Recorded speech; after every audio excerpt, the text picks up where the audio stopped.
was going on last time. All I know is that this guy is probably evil, and we have to defeat him, and I'm in love with a particular character. That is all I know, and that is all I need to know.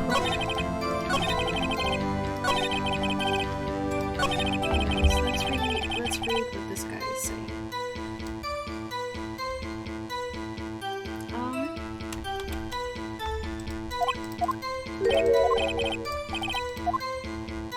Okay, let's read this all from the beginning. That's what I was trying to do anyways.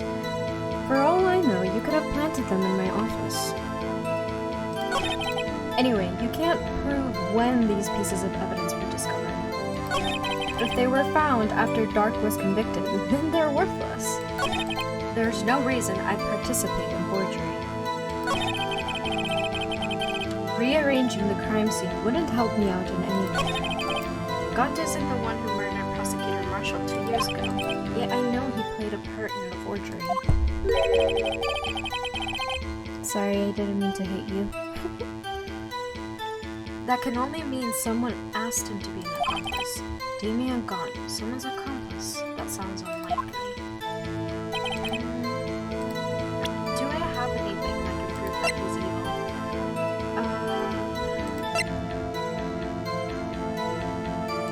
It's saved and I have full health, so I think I should be fine, but I'm still scared. So, someone could have planted them in my office, except they didn't. It was in your safe? I don't know what else you want me to say. Pretty sure a safe is supposed to be safe.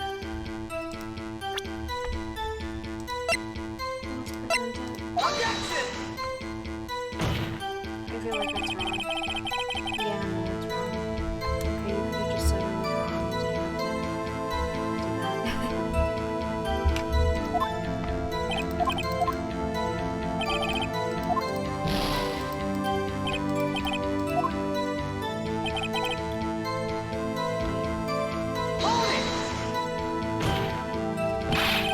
I'd appreciate if you'd stop making these ridiculous allegations.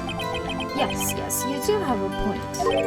You wouldn't have the guts to do something like that. What? I'll have you know, back in my day, I once broke into a cattle ranch and tipped... Mr. Wright, what are you saying? Anyway, you can't prove you didn't carry in the evidence, can you? If you have proof to the contrary, you're going to need it later. Later? What are you talking about? Hi, Edgy.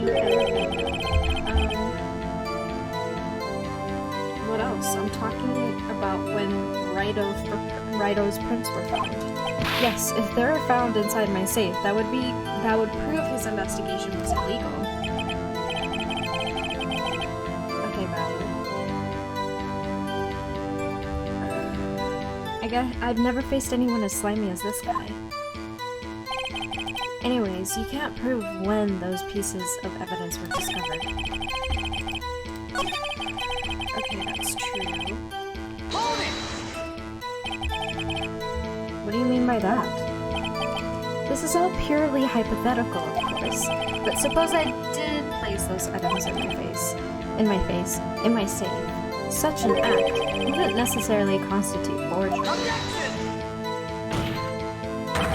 If concealing evidence found at a crime scene is a forgery, I'm not through speaking yet, Rido. It all depends on when the evidence was discovered. If they were found after Dark was convicted, then they're worthless. Are you saying this jar fragment wasn't discovered in the initial investigation? It would appear not. After all, it wasn't listed in the evidence list. After all we know, it could have suddenly materialized the day after Dark was sentenced.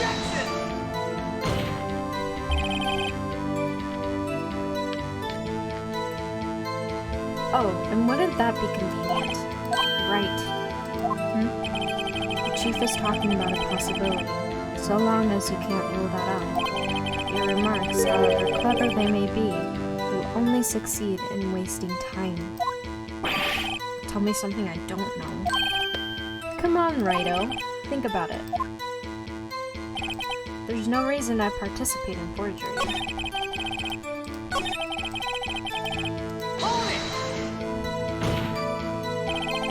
How can you look me in the eye and say that? Because I'm innocent. Remember? Who was it that murdered Neo? I'm not sure I care for the word murder here. But in the end, the person responsible for Marshall's unfortunate demise was Emma Scott. Well, now do you see? Rearranging the crime scene wouldn't help me out in any way. Really, Chief Gaunt? At the very least, there is one very large benefit you've reaped from all of this. Oh? I wasn't aware. What is this benefit? That... Ignore the children in the background. That would of course be the position you have, Chief of Police. Oh. The resolution of the SL9 incident secured your position to Chief. That in itself is sufficient motive. Oh, that's a good one. Huh? Do you really think I'm that incompetent? What do you mean? Even without that case, I was already in line to become the next chief. The resolution of SL9 merely sped up the inevitable a little. Is that true, Edward? Yes. He was going to be made chief anyway. Be careful when pointing that finger, or you might wind up being the one pointed at. So that means there's only one possible motive for you to commit forgery. If you didn't do it for yourself, then you did it for someone else. Oh my god, you're smart.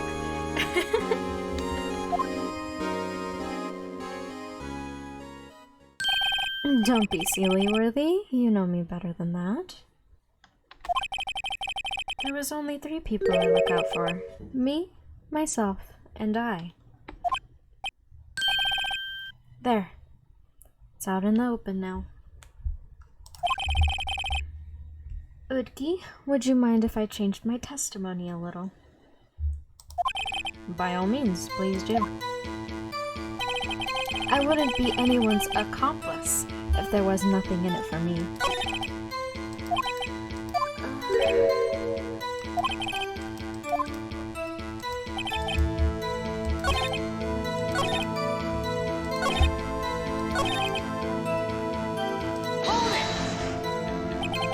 Nothing in it for you.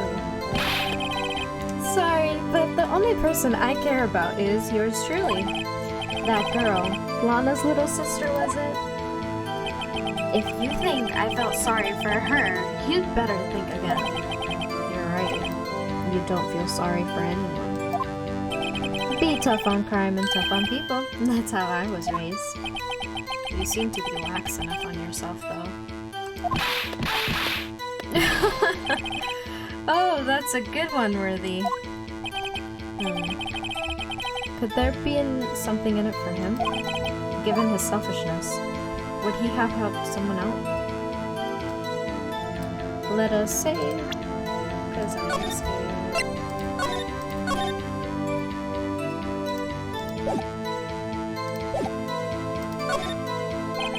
True.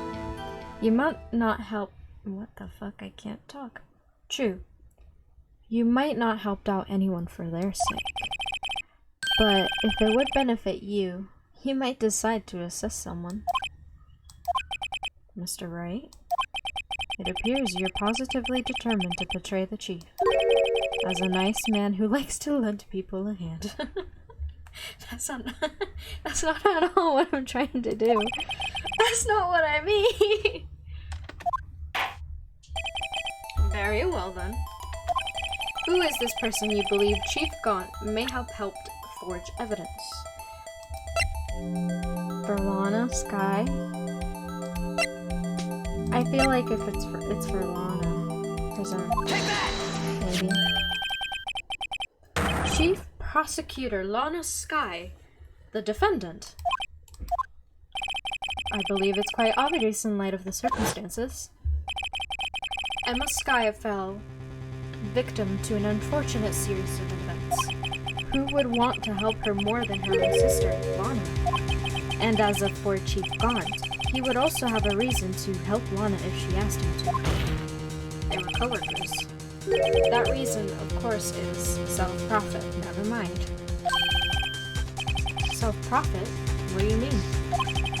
After the SL9 incident was resolved, Lana Sky was appointed chief prosecutor at the prosecutor's office. The person who arranged this job change was you, Chief Gaunt. But how would he profit from all of this?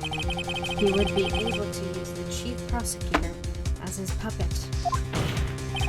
Essentially, he would acquire unchecked authority over all investigations. Do you mean to tell me that despite the chief's formidable appearance, stop flirting with him, Jesus Christ. He plays with oh my god. That's not... Thank you. Just give him a moment. He's a little slow. It's okay. You must mean puppet, as in someone forced to do his bidding. Never mind. Admit it, Chief. You assisted Lana Sky in forging evidence. Your motive to appoint her as chief prosecutor so you could control her. Right, oh my boy. You have quite an imagination. Let me ask you something. What? Do you have any proof of this? That I controlled Lana? For example, is Lana testifying that I've done such a thing? Lana... She's keeping quiet to protect Emma. There's no way she'd testify against Gaunt. I'm afraid without any proof, this all amounts to nothing more than mere conjecture.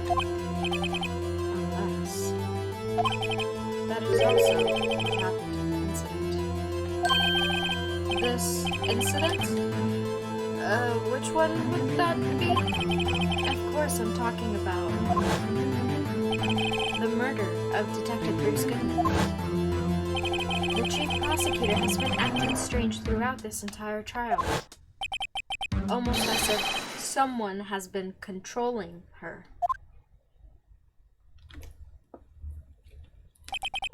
Worthy, you'd better watch your tongue. I wouldn't want you to get hurt. Just what do you mean? Don't threaten my boy. What he means, Your Honor, is that Chief Gaunt is involved in the murder of Detective Goodman. Not only that, but the Chief is now making Lana take the rap to cover up his involvement. What?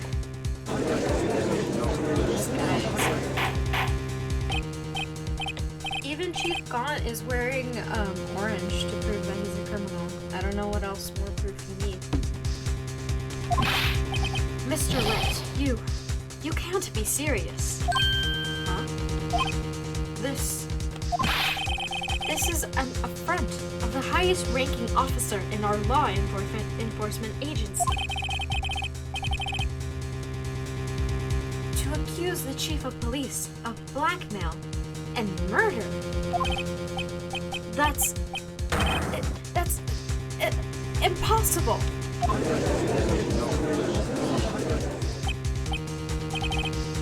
Your Honor, I was merely reiterating what Mr. Edgeworth said in easier to understand language.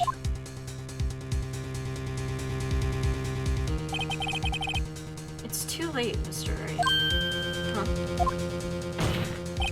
There's no turning back for us now. It looks like he's the one who's decided to go through with this. Can you prove this, Mr. Wright? That the chief, a high-ranking officer of the law, is involved in this murder? Good question. regardless of his rank or title, Chief Gaunt is just a man. The question is he a criminal? I believe the evidence will tell. I see. Alright then. Let's see what Mr. Wright's got, and it better be good. Show us this evidence that ties Chief Gaunt to the murder of Detective Cooper. Alright, I wish I could have saved, but I can't save, so that's fun. I want to use this one. Take that! Well, Chief? Yeah, no, that's what I thought. So as long as Righto here is tossing out things regardless of their relevance, mind if I toss something too, baby? This shoe should do nicely. I'll chuck it right at you. You always were quite the jokester, weren't you? Whoops, looks like I got it wrong. Don't oops me! Maybe this boot to the head will knock some sense into you. I know it's hard with all that's gone on during this trial. But try to think back of what happened in the evidence room 4 days ago. Now that he mentions it, we did find something during yesterday's investigation. Something that proves Gaunt entered that room! Looks like he wants another one of your boots, Edgy. I see. Alright then. It's this one. 777. Do you know who that fucking is? Take that! This is the ID card list. Yes, the one that shows who entered the evidence room on the day of the crime. There was one ID on the list we couldn't determine the owner of yesterday. 7777777. Sorry, but there's no way you can prove that's my card number. It's your number. It's your number. Huh? What? How do you know that? The safe in Chief Gaunt's office requires a code to open. A 7-digit code. 7 digits? You don't mean... I'm afraid so, Your Honor. The code was 7777777. The same as the remaining ID card number on that list. Chief Gaunt, you entered the evidence room on the day of the crime. Order! Order! Chief Gaunt, what do you have to say? Nothing. The defense's search of my office was in violation of the regulations. And I will demand Mr. Wright be punished to the maximum extent of the law. But right now, this court demands an explanation from me about the use of this ID card. Chief Gaunt, so you admit it. You entered the evidence room on the day of the crime?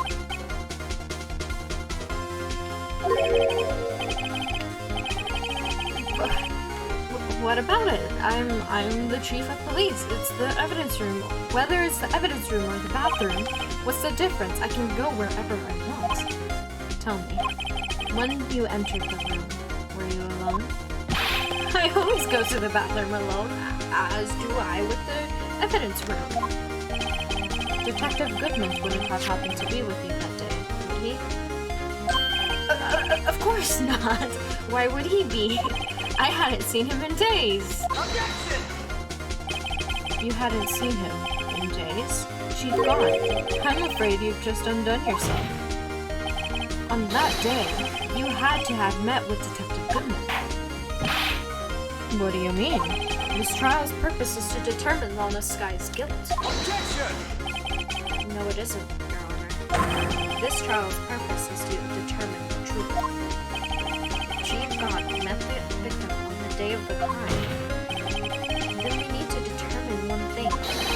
What transpired during that meeting? In that case, Mr. Wright, I'm going to have to ask you for evidence. Show us proof that the victim went to meet Chief Gaunt on the day of the crime. That is a good question that you are asking of me that I don't know how to prove.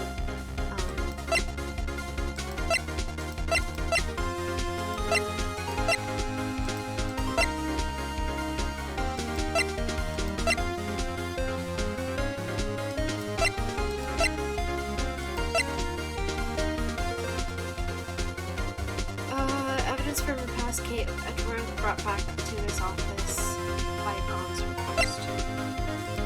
He told Edgeworth to do that. He didn't tell the other guy to do that.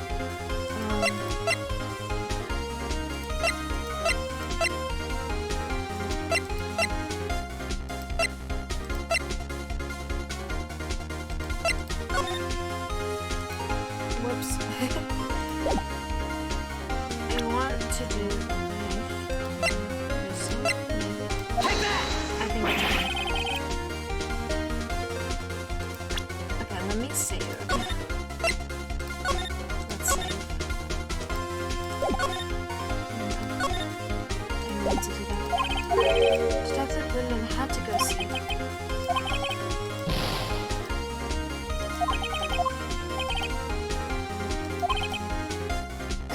Letter of determination. You're such a dick. Show us proof that the victim went to meet Chief Gaunt on the day of the crime. He had to have seen him. Did I do this one? Take that!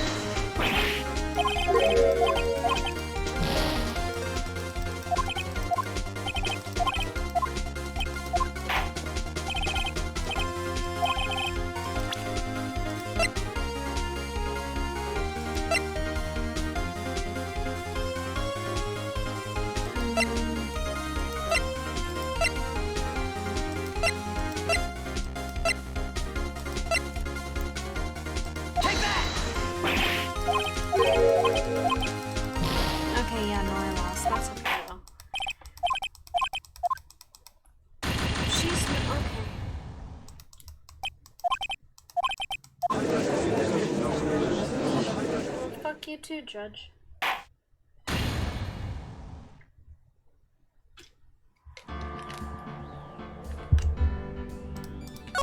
Alright then.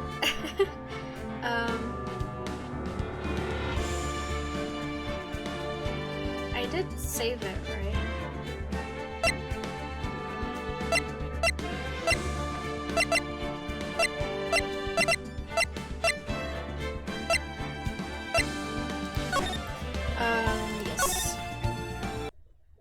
Dates are switched, so it confused me. On that day, Detective Goodman had to go see. Oh, okay. I got it. I know what it is. It's the, this thing, yeah. Can only be submitted to the Chief of Police. Come on, Detective Goodman lost his ID card on the day of the crime. Or to be more accurate, Jake Marshall stole it. So Detective Goodman filed out a lost item report. He would have had to give that report to the Chief of Police. Yet you are in possession of the report, which means you can't be sure if he filed it.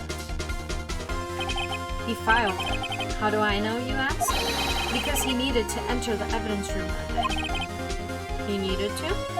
Yes, to transfer the evidence out. Oh.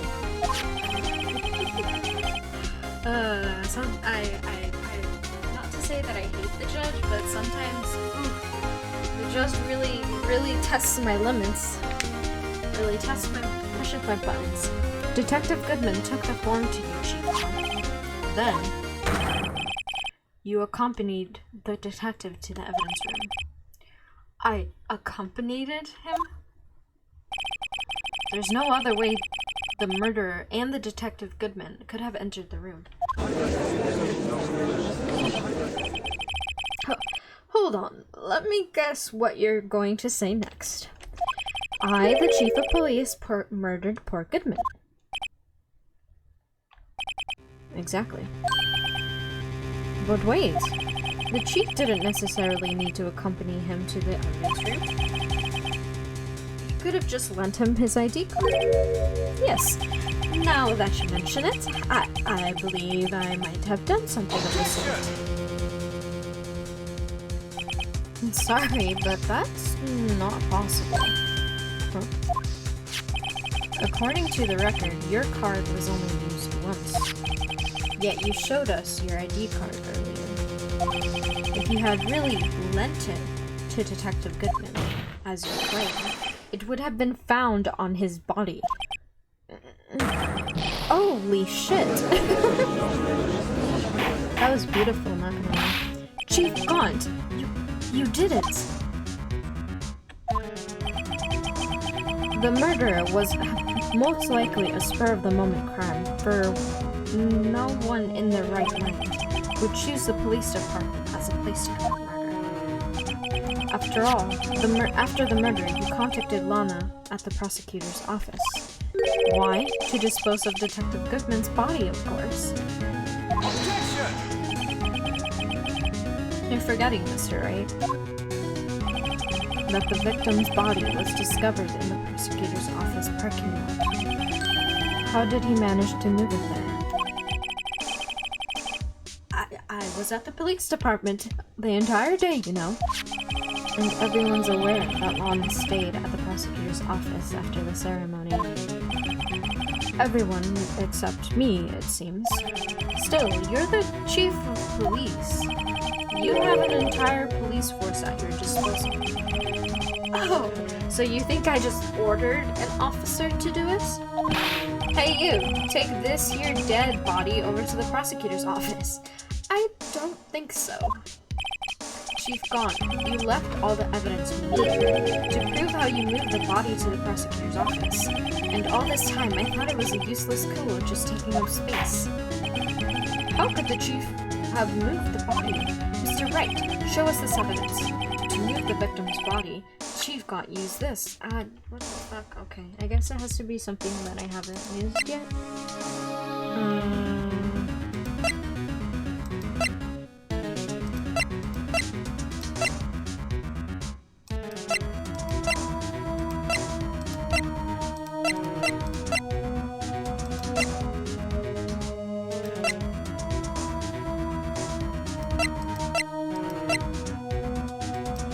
How the fuck am I supposed to know? Did he...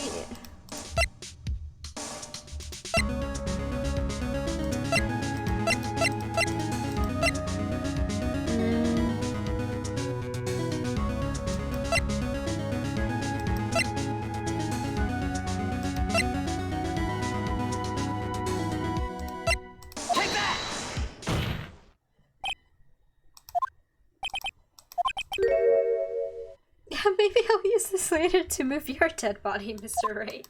Huh? Intro. And I'll help you dispose of it.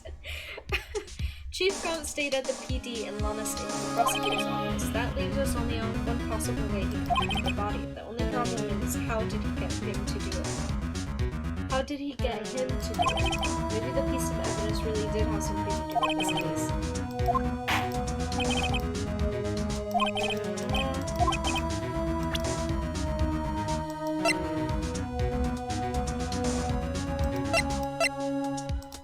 This?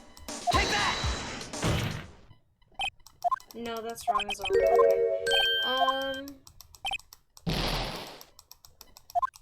God damn it. Okay. I get it. You don't have to rub it in my face. I am aware, please. I get it. I lost.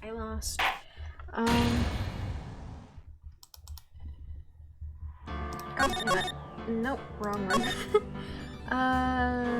This one, yes. Let's try again. Let's pretend that never happened.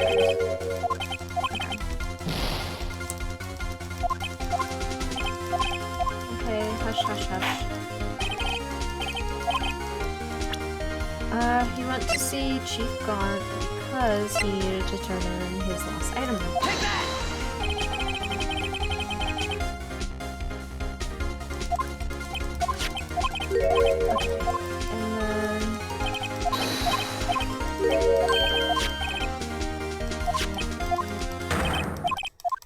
Okay, I should have saved. This is so much clicking. But it's okay. I get to see my beautiful children talking.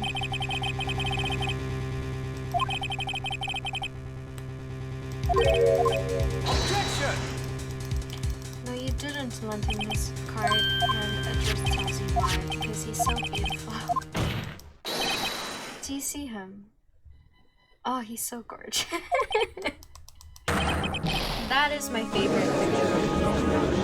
He looks amazing. I don't mean Edgeworth, I mean Chief Gaunt. Really shows his true nature.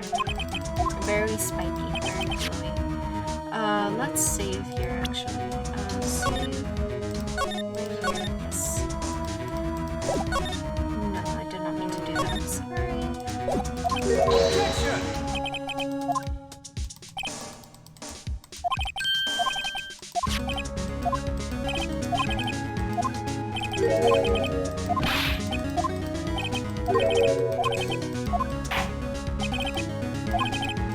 Okay, shows the evidence to move the victim's body. That didn't work. I don't... The victim that known the phone. A picture by Angel Star. It has to be a piece of evidence.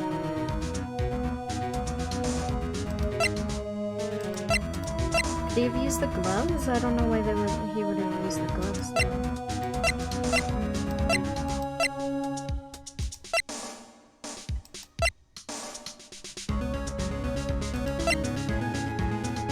That's all the evidence I have. I don't know what he used. Is it the glove? No, it isn't. Yeah, no. Get it? I know. I'm sorry. I only have 1 health.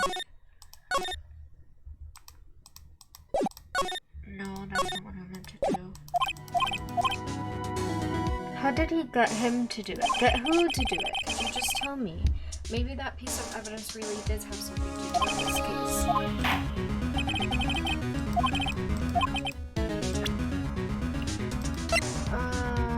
Could it be the stack of papers?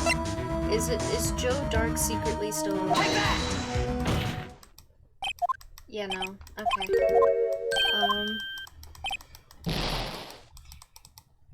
Isn't it illegal? You just made a joke about killing me. Shouldn't you be going to prison? Hi, Cleaver. Thank you for redeeming first. How are you?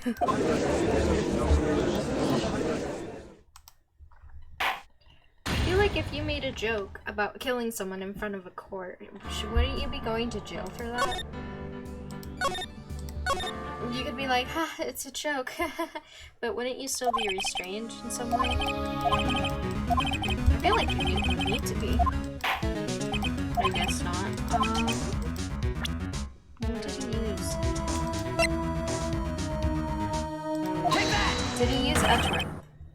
Oh my god! Huh. No, but it may be contempt. Unless it was an obvious threat. Ah, okay. This is how he moved Detective. Don't tell me. No, please don't tell me it was Edgeworth. If Edgeworth moved the body, I'm going to be genuinely upset with Edgeworth. Actually, no, I would never actually be genuinely upset with Edgeworth. I would just be mildly disappointed. This is how he moved Detective Goodman's body. Or parking stuff. Miles Edgeworth. You mean... The body was found in the trunk of Edgeworth's car. I think it's obvious what happened. The body was moved by that car. Wait, did...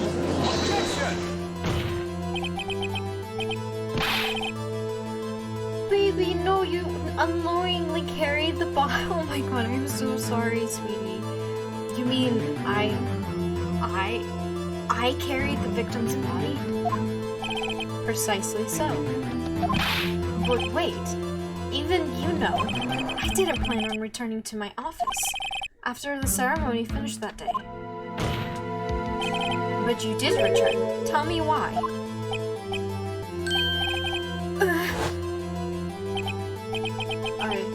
I was asked to go by Chief Gaunt, no less.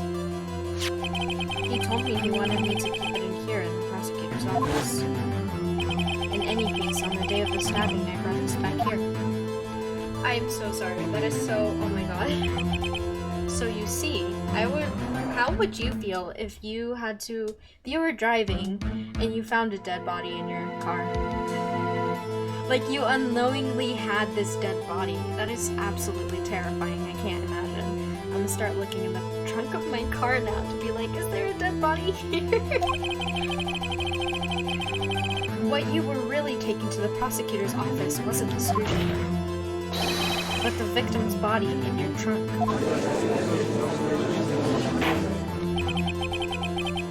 Detective Goodman's body was carried in the trunk of Mr. Edwards' car? Yes. Unless, of course, you have another explanation, Chief. Why else would you have asked Mr. Edwards to transport evidence from a closed case? There's only one plausible explanation. To transport the body to the accomplice, Miss Lana Scott. You're so praying that Lana is guilty in some way. Is there no room for rebuttal to the defense's outrageous accusations? Think back to the photograph Miss Starr took at the prosecutor's office.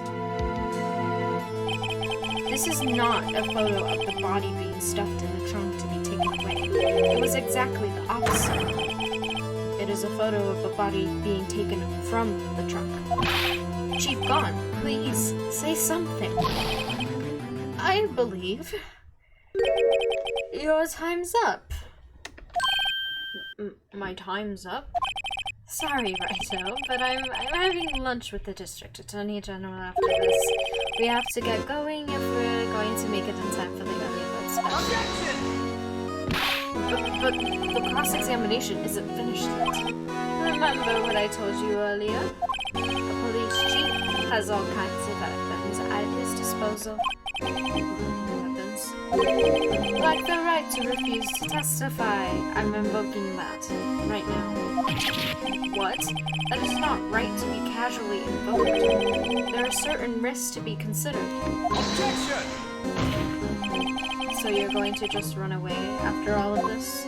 Run away? Don't make me laugh, Worthy. I stabbed Old Goodman. That's what you're saying, right? But if he had any conclusive evidence, he would have presented it by now. Well, You think I had Lana dispose of the body? If so, then show your proof and get it over with. I'll say it again, Mr. Wright. David Gaunt is the current chief of police. This court will not tolerate any accusations against him without concrete proof. Well, Mr. Wright? Your Honor? Do you have any concrete proof?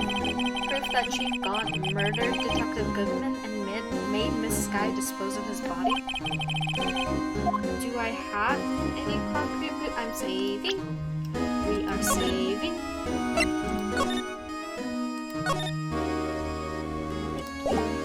Let us say yes. I have no proof, but I'll find some. I can't let him just squirm his way out of this. I have to keep the pressure on. Yes, Your Honor. I do have such evidence. Then please, hurry up and present it. Just remember, it better prove Chief Gaunt murdered Detective Goodman beyond a shadow of doubt. Okay, I honestly don't have proof. That is an issue. Fuck.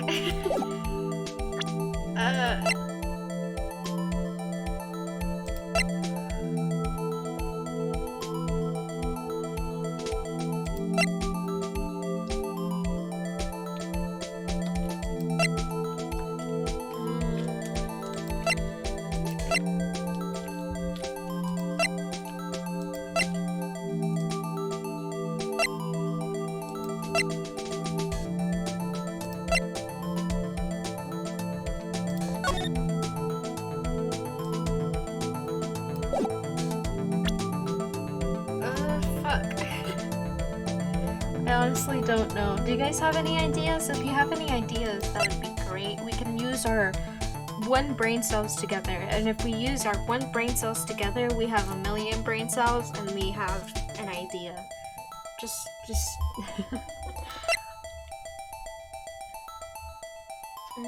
to prove Gaunt murdered. Okay.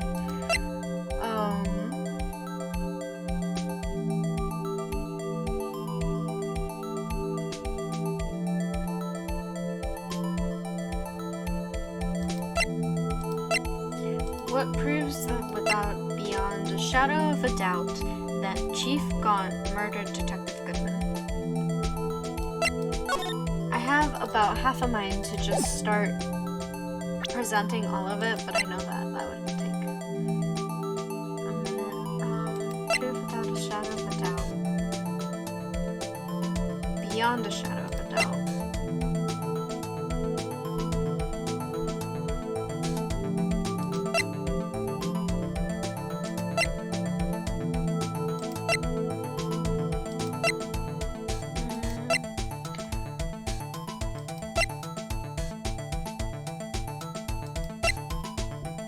The murdered weapon, usually an entrance toolbox, traces the victim's body. No print.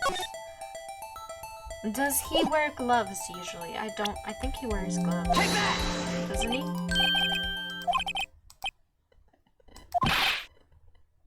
I'll let you be the judge. I am the judge. Ah, stop. Oh no, fuck. I thought I could be like, he wears gloves, so of course there wouldn't be any prints on the murder weapon.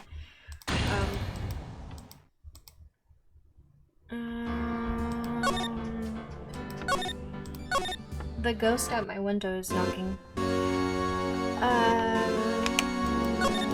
Sure, let's just say we do have. Well, let's just keep trying to present everything and see what happens. Cause I know it's him. Do I present the ID card? I don't know what the ID card will do, but let's present the ID card. Hi, Azul! Hi, Azul. How are you? Wait, let me see. Oh my god. I know I said I already loved your emote, but I absolutely adore your emote. It's so adorable. I'm gonna steal that. I'm gonna create something similar to that. Once I can have another emote, I'm definitely gonna do that. Just you wait, Azul. Well, actually not exactly like that, but I do want like a flirty emote. I don't have a flirty emote. I just have a laughing emote, and that's the closest it will be to flirty. Okay, this is terrible. Just fuck off. How dare you? It's not gonna be exactly the same. I was just thinking of like my little character maybe holding a heart or something. Or maybe maybe I'll have my little character throwing up a rainbow and hearts. And like glitter. I will consult. Consult with who, your lawyer?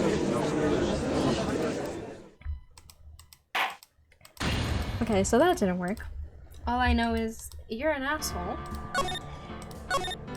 And you're being racist. So, what if I say I have no proof yet? It's no use showing evidence I'm not sure of myself. No, Your Honor. At present, I have no conclusive evidence. See, Udgi? In that case, this court is forced to penalize you for your allegations against the chief. What? Here's a tip.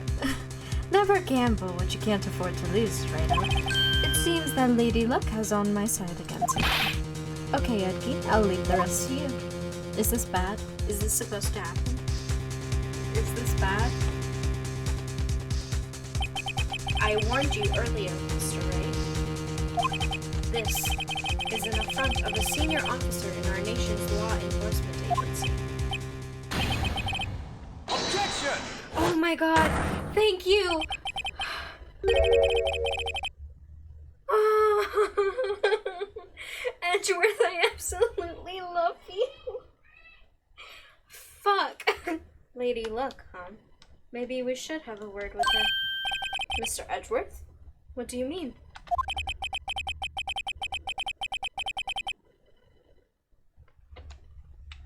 What? Anyways, I'm out and about shooting pics. We gotta go before I get hit by a car. Please don't get hit by a car. Have a good stream, Gremlin. Okay, I'll see you around as well. Thank you for popping by. I'll give you a K-pop heart. There's one lady who knows the real truth behind this trial. We haven't yet had the honor of hearing her testimony. A lady who knows the truth. Another witness. In the absence of conclusive evidence, the only other method of proof is testimony. But Chief Gaunt has invoked his right to refuse to testify. There's still someone else. One more witness who can answer all the questions raised in this trial. Someone right in this very room. Mr. Edgeworth. Who is this person? Lana Sky. Why are you asking me, Your Honor? Have you forgotten? The defense is the one calling witnesses today. Mr. Wright, does such a witness exist? She may not be willing to tell the truth, but we can't stop now. Yes, Your Honor, I am going to save because I can't fucking save you, asshole. Okay, I'm saying it's Lana. Take that! The defendant, Miss Lana Sky? She was in an underground parking lot at 5:15 p.m. on February 21st. Her task to dispose of the victim's body. In accordance with a certain someone else's orders. Mr. Edgeworth? The prosecution has no objections, Your Honor.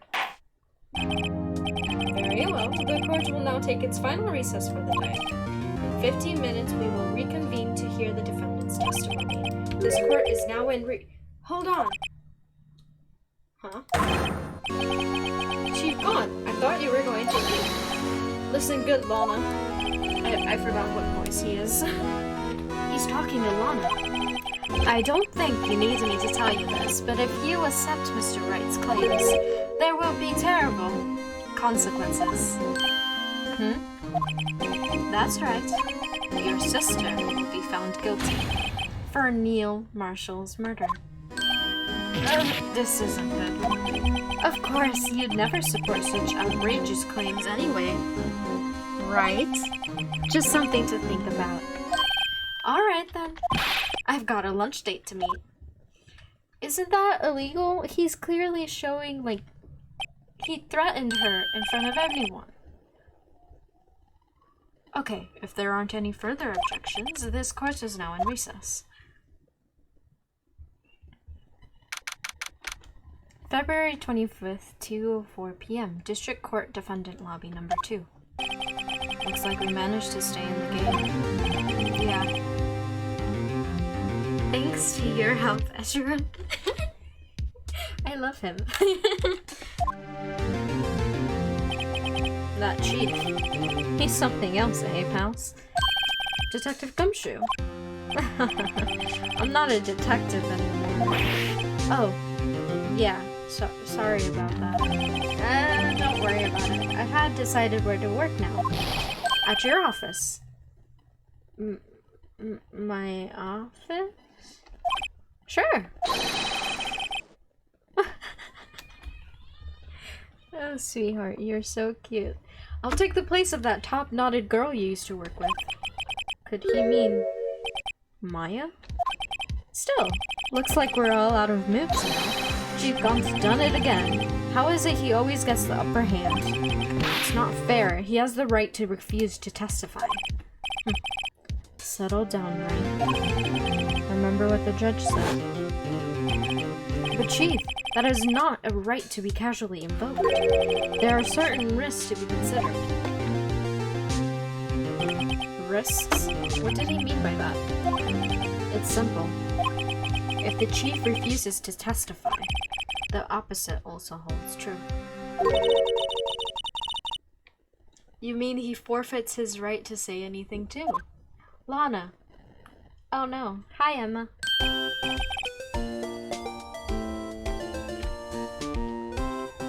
Emma, are you okay? Yeah. When I came to, I was in the medical office. I've been listening to the trial from the gallery. So she heard everything that's been going on. Emma, I'm sorry for what I said before. No, don't be. It was the truth. You know, it's funny. I almost feel somehow relieved. Relieved? Yeah, now I finally know what really happened. To think that all this time, my sister was being blackmailed by a terrible man. And she did it all just to protect me. Ever since her appointment as chief prosecutor, everyone who knew her said she had changed. Perhaps it was easier that way for her. What do you mean?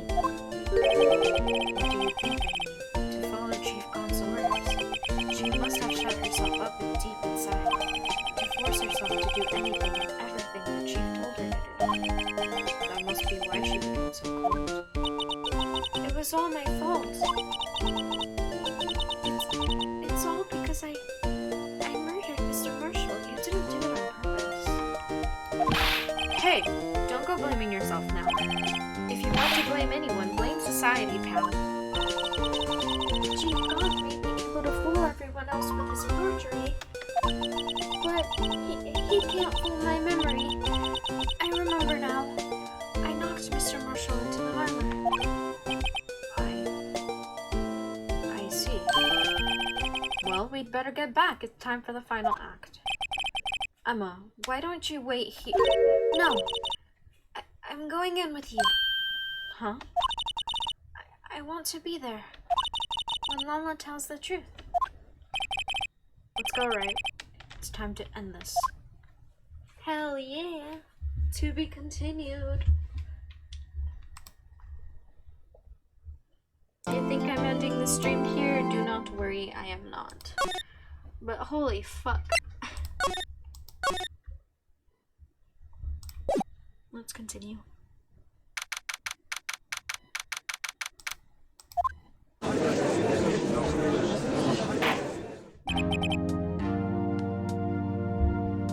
Now then, will the defendant, Miss Lana Skye, please take the stand?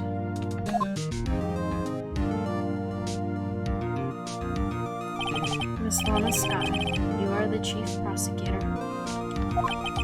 I'm sure you're aware of what is required of you. But Mr. Edgeworth, you already know everything. You know all that I've done these past 2 years. Please provide the court with your testimony, Miss Skye. And remember, you are under oath. We want to hear the truth. Of course, the truth. Lana, no matter what happens, I'll always be your sister. I don't think her standing there helps. Because she's probably going to be like, oh, I'll never see my little sister anymore. She's going to be behind bars or whatever. Now then, your testimony if you will. First, tell us about your relationship with Chief Gaunt. Everything hinges on your testimony. You're the only chance we have to get Gaunt.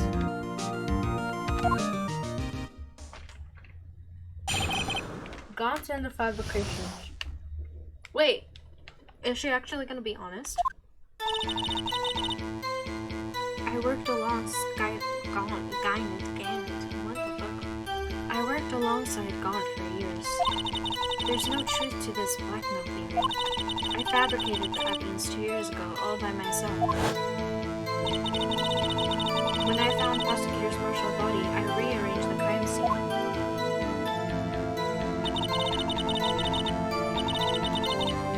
Oh shit, okay. My only motivation was to get Drake convicted. It had nothing to do with Emma.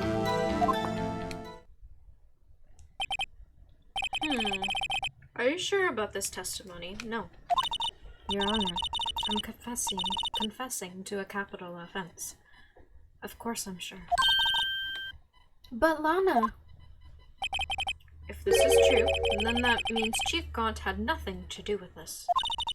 That's what I've been telling you from the beginning.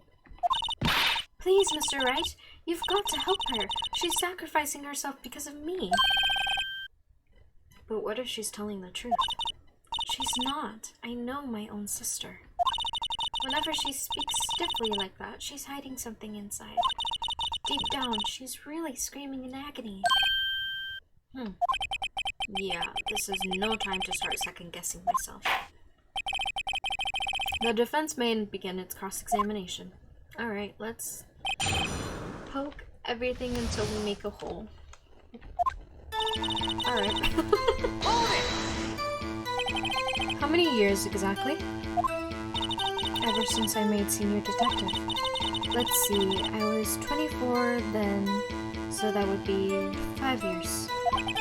Detective Gaunt and Detective Skye were legendary partners. I personally saw them testify in numerous cases.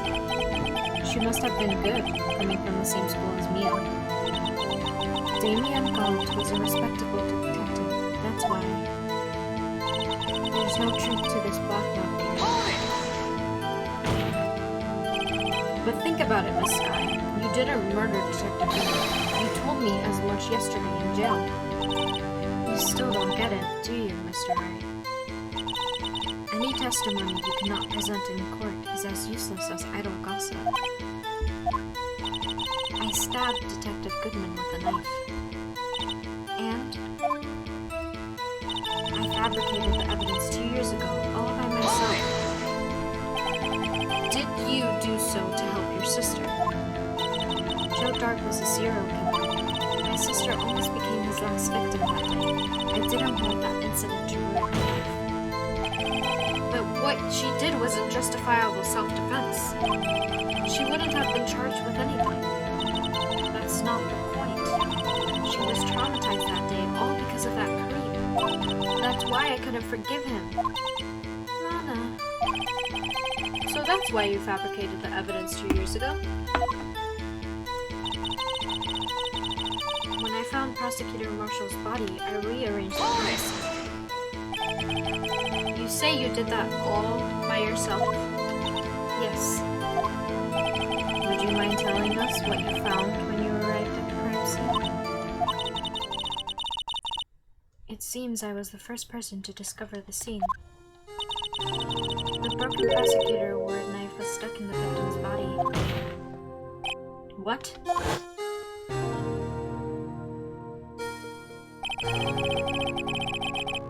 But Prosecutor Marshall died from an unfortunate accident. That's only a situation you dreamed was possible. The reality is, it wasn't my sister who took the prosecutor's life. Fantasize all you want, Mr. Wright, but I'll never change the statement. You mean Prosecutor Marshall wound up killed by Dark? Something like that. If that is so, what happened to the other murder weapon? Dark was carrying a switchblade knife. Oh, that was lying on the floor a little distance away. Okay, give me one moment. You are going to see my little BRB scene for a second.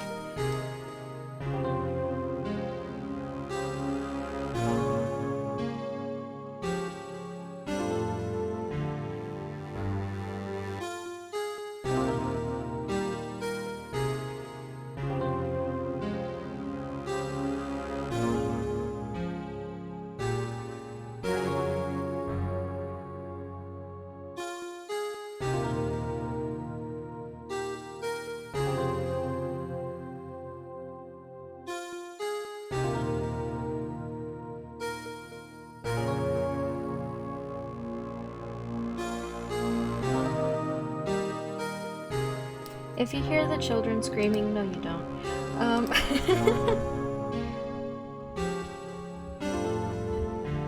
Oh, that was laying on the floor a little distance away.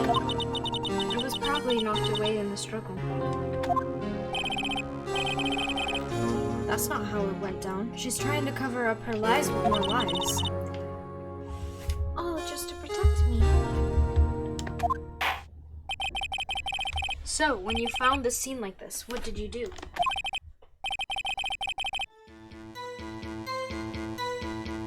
After all, this is what everything boils down to. Yes. I broke off the tip of Dark's knife planted inside the wall to remove the body. Why did you do that? Did I question the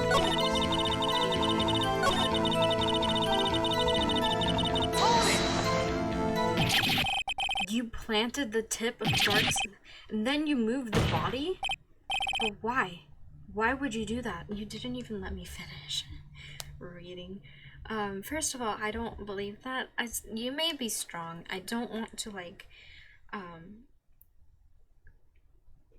downplay how strong you are, but doing all of that just by yourself makes it really hard to believe.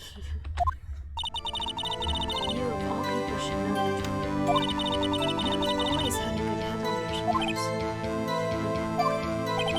My head wasn't that bad, but maybe I ought to ask for the sake of others. Why did you plant the knife, or why did you do it? Let's see.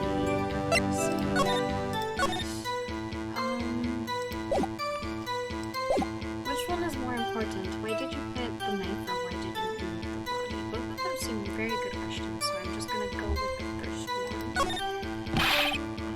But why did you do that? Come on, Mr. Wright, even you should be able to figure it out. No, I'm stupid. Very well, let's add this to the witness's testimony. The reason Miss Sky fabricated the knife. I knew the tip of the weapon found buried in his body would be all the proof he needed.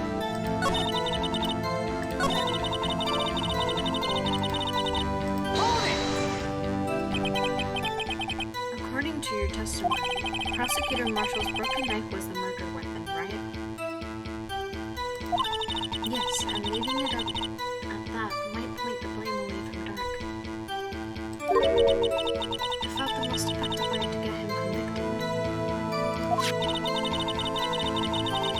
would be having the tip of his knife found inside the victim's body. So you buried it inside the victim's stab. Yes.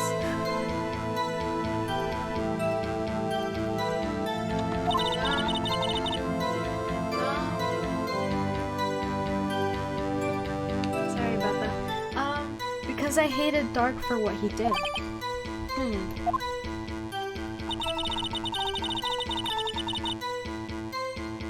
My only motivation was to get Dark convicted. It had nothing to do with that. But you mentioned it was because of Emma as well. So you rearranged this crime scene. Are you sure you didn't do this to keep Emma from looking like a murderer? How many times do I have to tell you, Miss Wright? Emma didn't do it. Period.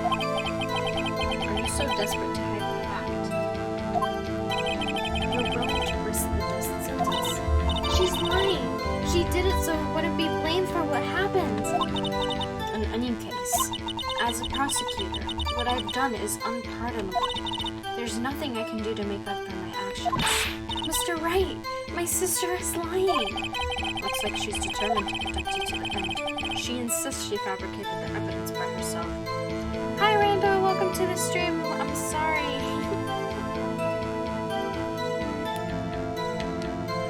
I didn't even notice that you came to the stream, that's why I said sorry. But hi, how are you? There's no way she could have done it alone.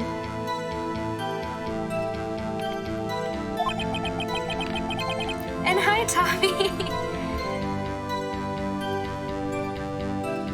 It's so funny that you guys get... You just joined? Okay, good. I thought that maybe you had said hi and I just didn't notice. It's so funny that you guys came around the same time. The game is a bit loud.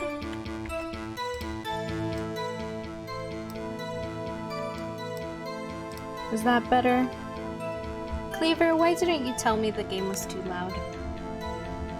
Anyways, hi Tommy. What you missed so far, we're trying to convict Gaunt that he's a murderer. Apparently, Emma was the one who killed the brother of Marshall, and Lana is trying to save her from being found guilty of that crime. And she's being blackmailed by Gaunt, and that's why she's doing all these things. Anyway, I've got to get Lana to talk more. If she's lying, then she's bound to slip up and make a contradiction. She's very clearly lying. I worked alongside Gaunt for years. There's no truth to this blackmail theory. I fabricated the evidence 2 years ago all by myself. I broke off the tip of Dark's knife, planted it inside the wound, and moved the body. I knew the tip of the weapon found buried in his body would be all the proof he needed. Okay. This is probably not like what actual real bodies do, but a question. If she were to rip the tip of Dark's body and then move the body, wouldn't it, like, cause more damage? Wouldn't it make it seem that maybe he was stabbed in a different way or something? It would have shown something that his body was moved. after he was stabbed? Wouldn't that be a thing? Forgot to ask, how are you? I'm doing pretty good. How are you guys? I don't know, Tommy, if he said how are you. I knew the tip of the weapon found buried in his body would be all the truth we need. My only motivation was to get Dark convicted. It had nothing to do with Emma. Wrong thing. I pressed everything, so I don't know. What's missing? From this guy explains the 2 rules of evidence. Rule 1. No evidence shall be shown without the approval of the police department. Rule 2. Unregistered evidence presented must be relevant to the case on trial. Cool, noise toit. What does that even mean? I'm afraid to ask.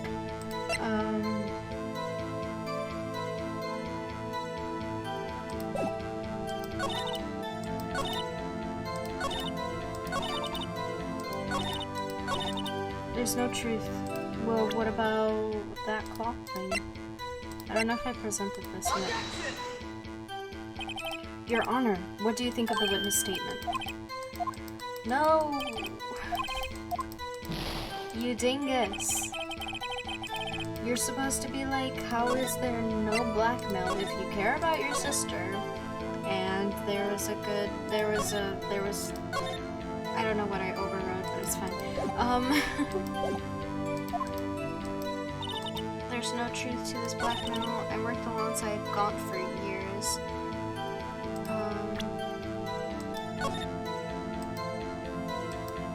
I did not mean to do that. There is a knocking at my door from the ghost. I haven't heard from the ghost in a while. It's weird to hear them. Someone left behind an oil stain. Whoever it was, they must have really oily hands. Mr. Wright, think about it scientifically. Huh? A more likely explanation is the person slipped and fell on freshly waxed floor, getting wax all over their hands. Well, that would account for this amount of oil, I guess.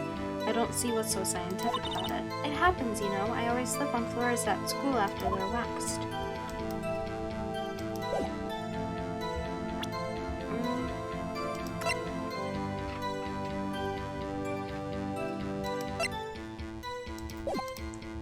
Alongside God for years. There's no truth to this blackmail. I fabricated the evidence 2 years ago.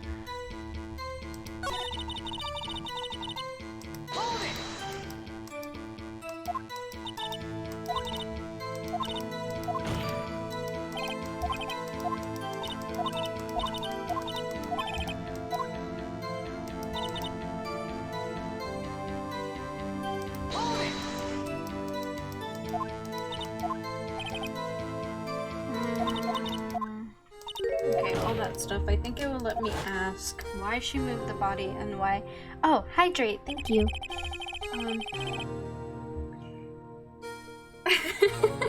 I don't know what I overwrote. You kill me. You should know by now. I am terrible.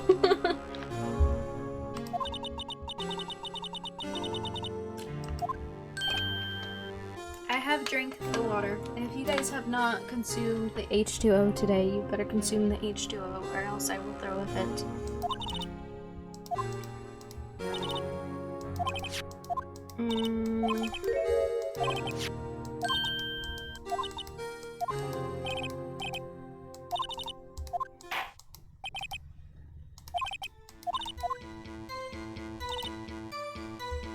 Oh.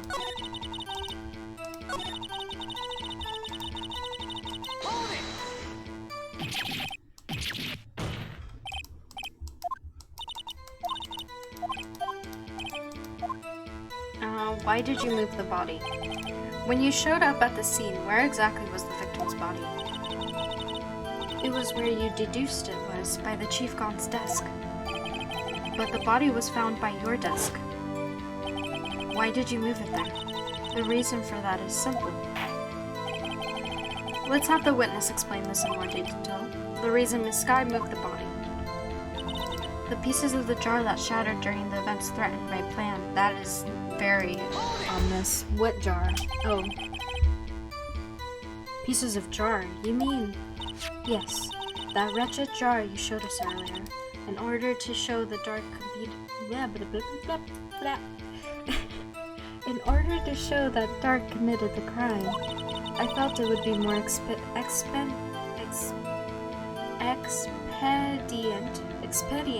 to move the body. So, when you first found the body, the jar was already...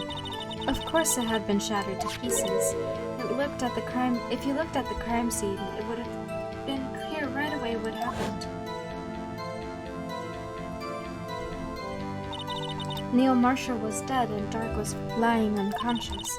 In other words, the jar must have been broken during their struggle. Okay, you said Marshall was unconscious. Does that mean he was alive? Expedient has an E sound. So expedient. I see. What's the matter, Emma? Apparently, the jar shattered at the time the crime was committed. But I have a feeling there is more to it than that. There must be a contradiction here somewhere. Anyways, I committed this fabrication completely alone. The way you're saying it now is right. Expedient.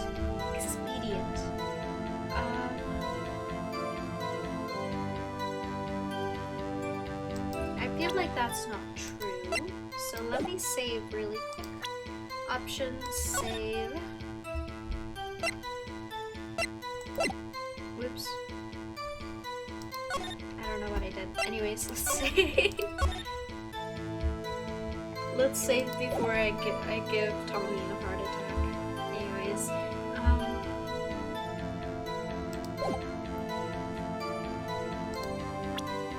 it had nothing to do with Emma. It had everything to do with Emma. Have I used that yet? I probably did. Why are you knocking so loud at my window?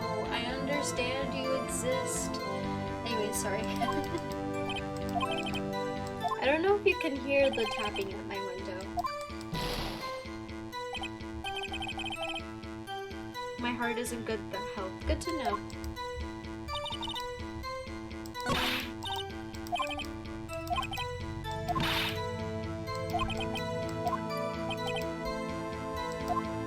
I have to keep getting her to talk. I worked alongside God for years. There's no truth to this blackmail theory. I fabricated the evidence 2 years ago, all by myself. I broke off the tip of Dark's knife, planted it inside the wound, then moved the body. The pieces of the jar that shattered during the event threatened my plan. My only motivation was to get Drake convicted. It had nothing to do with Emma.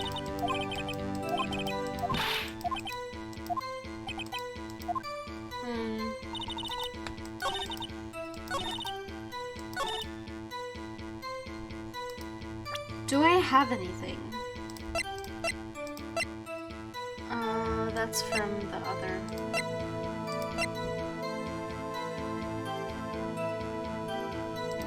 Wait, I broke off the tip of Dark's knife, planted it inside the wound, and moved the body. This knife?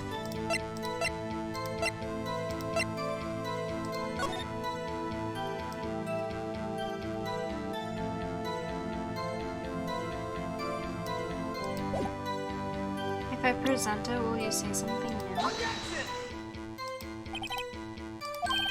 No. You don't say anything new. Okay. It was worth a shot. I guess that just proves that you did break off the tip. But my question is, how did you break off the tip? Isn't metal harder to break than you make it out to seem?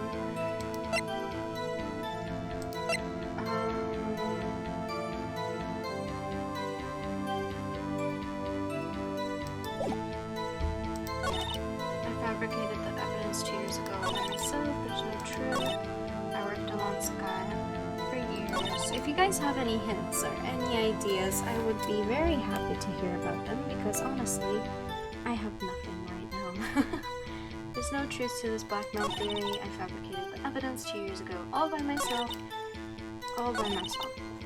I highly doubt it was all by yourself. I have to have some proof that it wasn't just you. God's confused.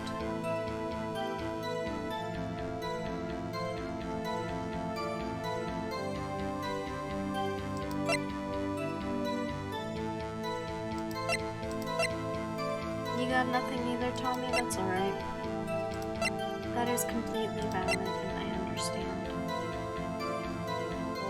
I fabricated it all by myself. I find it so hard to believe. Like, I don't know how to prove that it's not true, but it's not true. The knife. You said you used the knife. Can you guys hear the tapping of my window? It's getting so aggressive now. I could move my mic. I wonder if you could hear it if I moved my mic.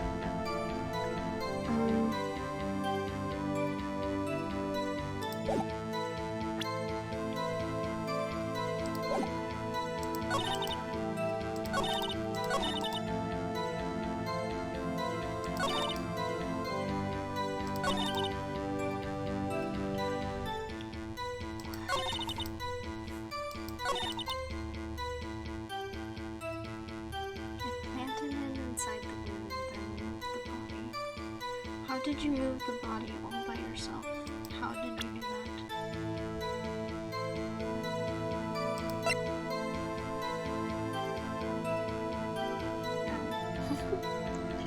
Was removed at God's behest, giving it its fruit. Or 2 years ago, the Halloween. Should I look it up?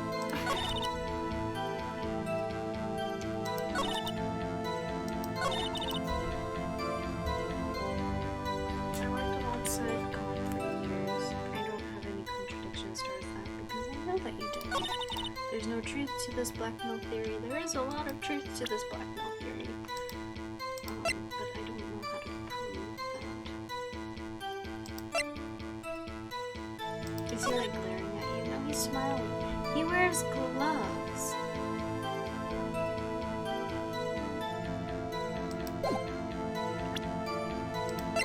Stabbed at the back, died in a puncture knife.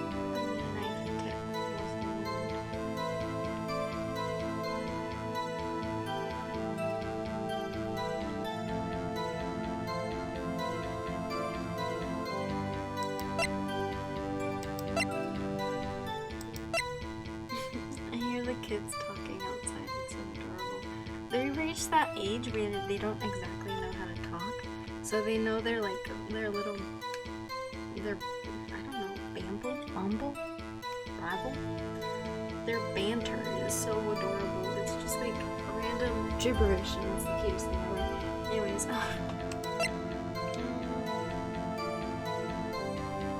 has nothing to do with Emma. Then why is Emma's name right there?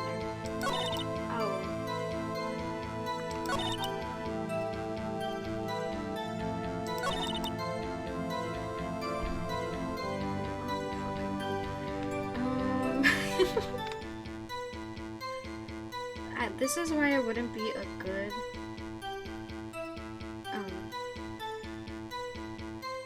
what's the word? I would not be a good lawyer. I'd be a very bad lawyer. If I ever do become a lawyer, please don't hire me. You would not end up winning. The trial would be so bad. Very clearly, because I have no ideas. Her only motivation was to get Dark convicted. It had nothing to do with Emma, but her name is on here.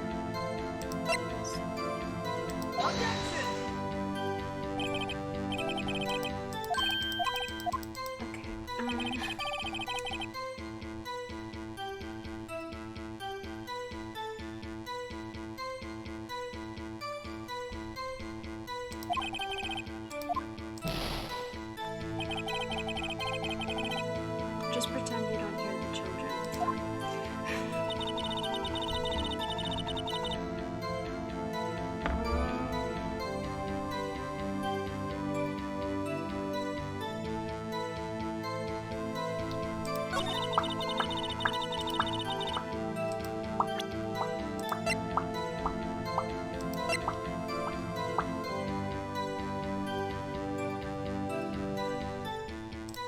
did you do with this? I broke off the tip and planted it inside the wound. Fabricated the evidence 2 years ago. Finally, so.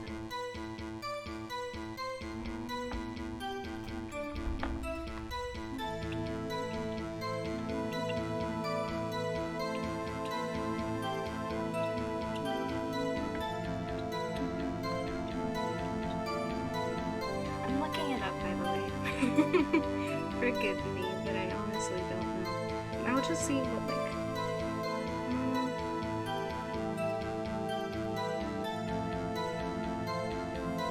Why did you move the body? Present the unstable jar in that statement. The pieces of the jar that shattered during the event threatened my plan. I would have never gotten that. Apparently, I have to present the jar on the statement that says the pieces of the jar that shattered. Okay.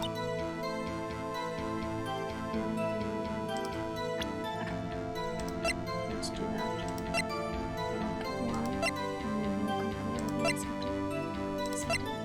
Objection! Miss Sky, understand how you feel. No, you don't.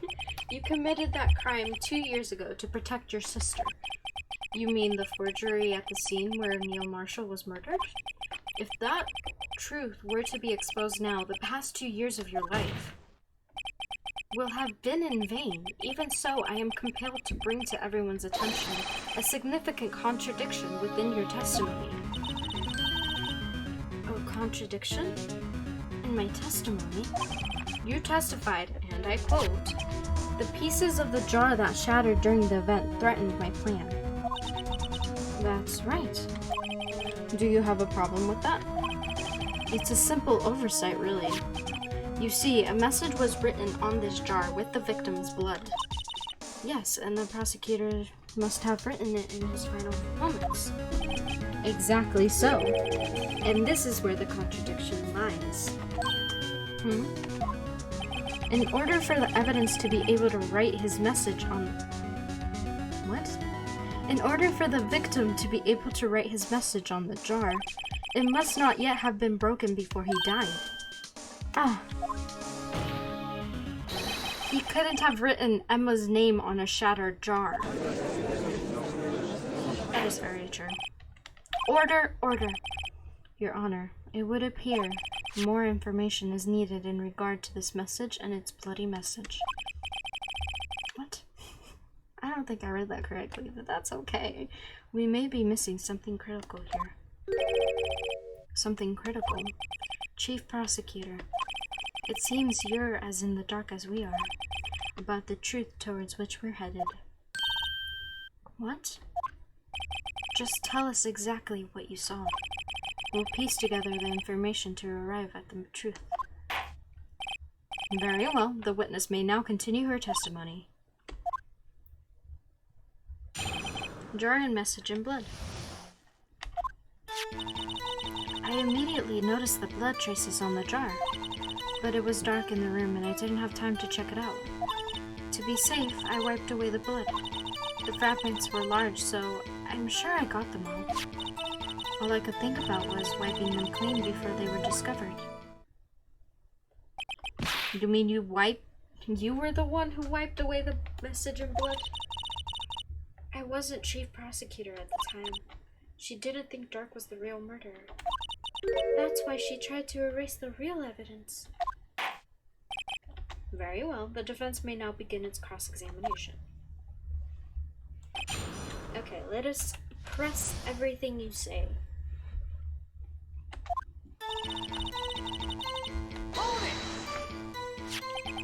So the jar was already broken. It's a miracle that thing hasn't broken earlier. It certainly looks as feeble as the defense's case, but not as feeble as the judge's judgment. You were an ace detective who never missed a detail. Do you really expect us to believe you didn't investigate what was written on the jar pieces? Normally I would have, but it was dark in the room and I didn't have time to check it.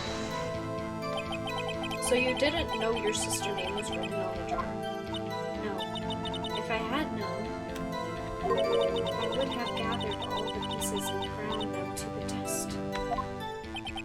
Well, that helps my case. Lana, why'd you do that for me? Why are you smiling? It seems you two might make up yet.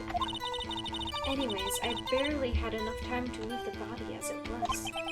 If someone happened upon the scene, it boosts your chance to erase the evidence. You must have been in a hurry. I was. I knew I had to destroy the evidence before anyone came. This is rather shocking. To be safe, I wiped away the blood.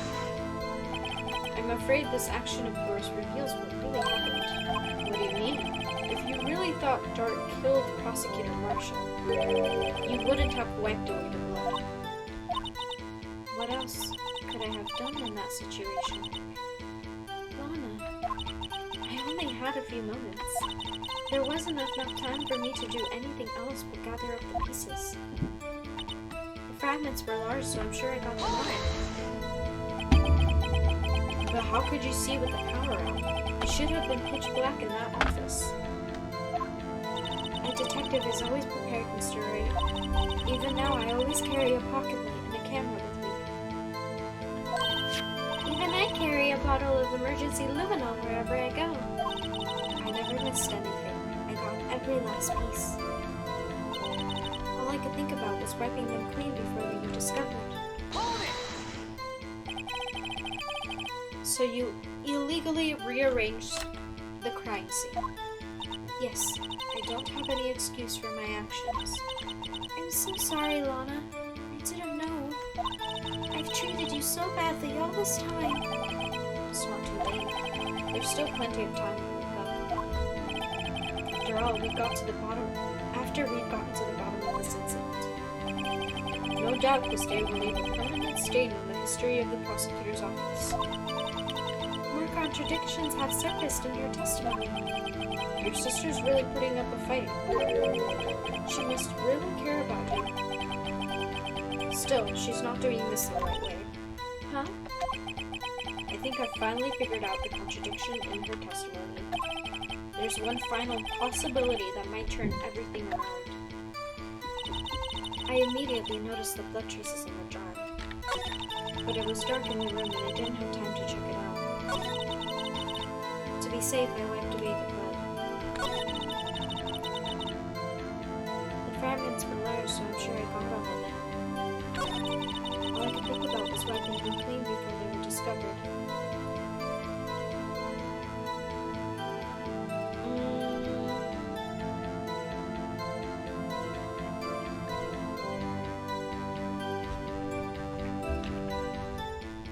All I could think about was wiping them clean. I could have sworn I got them all. But what about the piece that wasn't gone safe?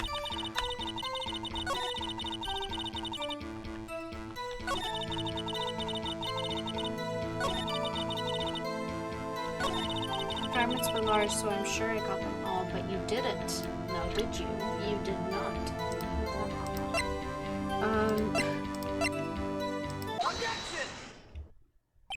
Miss Sky, I believe this jar conceals a truth even you were unaware of. What? We found the final piece of the jar in Chief Gaunt's safe. In the Chief's safe? But how? I knew it. She really didn't know. There's something even more disturbing about the final piece. There was still blood on it. But the witness just testified that she gathered every last piece and wiped the blood off of them.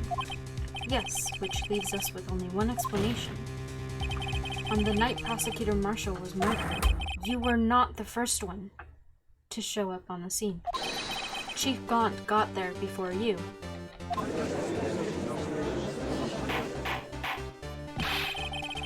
But couldn't the defendant have simply missed a piece? I'm afraid that's unlikely. The pieces are too big for anyone to miss, let alone an ace detective. That, well, may well be, but everyone makes mistakes. Even I once wasted an entire day looking for my gestures. They were in my mouth all along. Huh. Could you believe that? Have you forgotten, Your Honor? When this witness arrived at the scene, the jar was already broken. Oh, that. There's no way a name could have been written on a shattered jar. Another person discovered the scene prior to a witness. I hope you're not implying this person was Chief Gaunt at the time he was looking for Dark downstairs. Besides, even if he was there first, why would he break the jar? The question is, if he did arrive there first, why did he hide the facts for 2 years? Well, Your Honor, can you answer us that? No. Is he also a culprit? Is the judge also a culprit? Or is he just so in love with Chief Gaunt that he can't believe that? Wait, I'm not the one on trial here. Damien Gaunt arrived at the crime scene prior to the witness. He proceeded to break the jar and purposely hid one of the broken pieces. Question: what is this action called? Fabrication of evidence. But why would Chief Gaunt do that? In light of what happened afterwards, isn't it clear? What happened afterwards? Discovering the scene, Lana Skye believed her sister Emma killed the victim. Determined to help her sister, she sought Gaunt's aid. Lending her his aid, Gaunt helped her create evidence that incriminated Dark, sparing Emma. And therein lies the reason. The reason why Miss Skye became the Chief's puppet. Oh, she bit her finger so hard. Blood came out. No, I did it on my own. Please, sis, stop trying to protect the Chief. I can't watch you suffer anymore for my sake. No, you didn't. It wasn't you, Emma. You didn't kill anyone. Don't believe anything Mr. Wright says. Defense attorneys make up most foul lies to defend their clients. Foul lies? Imagine that coming from my own client. I guess you do seem like the type who likes to twist the truth. Never once have I purposely twisted the truth. Wait a minute. Oh, he's thinking. What if we're still smack dab in the middle of Gaunt's trap? Is something wrong, Mr. Wright? Lana may be right after all. What do you mean, right? So you do tell foul lies then, Mr. Wright? Oh my god, Emma, please. Emma, sweetheart. Miss Skye, please testify once more. But if evidence was fabricated behind your back, then Emma's accidental killing of Prosecutor Marshall might also be a lie. But I do remember knocking over Mr. Marshall. Miss Skye, if you will. I can't. There's nothing to be afraid of anymore. This cross-examination may not change a thing. However, there is a possibility that it will, if you tell the truth. Posture check. Thank you, Tommy, for the posture check. If you guys are standing like shrimps, how about you don't do that? Be nice to your back, and your back will have your back. Very well. I'll testify. What I really saw. Alright, the witness may testify once more, for the final time. Actual crime scene. When I arrived, I found Mr. Marshall's body impaled on the suit of armor's sword. Emma and Dark were lying unconscious on the floor nearby. When I saw what had happened, I thought she did it. That's why I erased all the evidence that linked her to the murder. I had Chief Gaunt help me remove the body from the sword and carry it.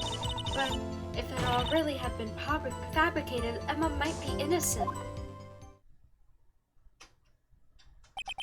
Unbelievable. The body was impaled on the armor's sword?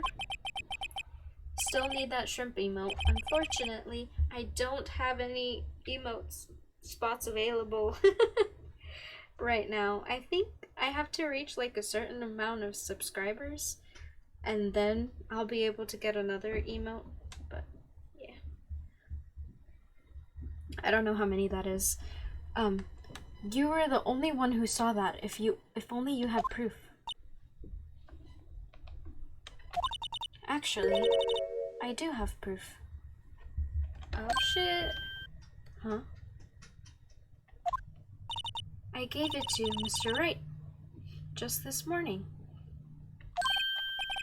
What? To me? That was a bad idea. Do you know who I am, love? It's a picture I took of the crime scene as I encountered it. I thought it might be needed. You didn't give me that, but I don't remember receiving a picture like that. Just shut up and let her do her thing. Lana must have known. See, Mr. Wright, she really does have faith in you.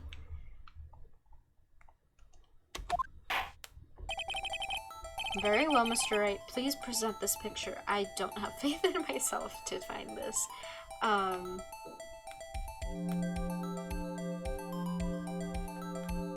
Actually, let me say real quick. I don't have faith in myself.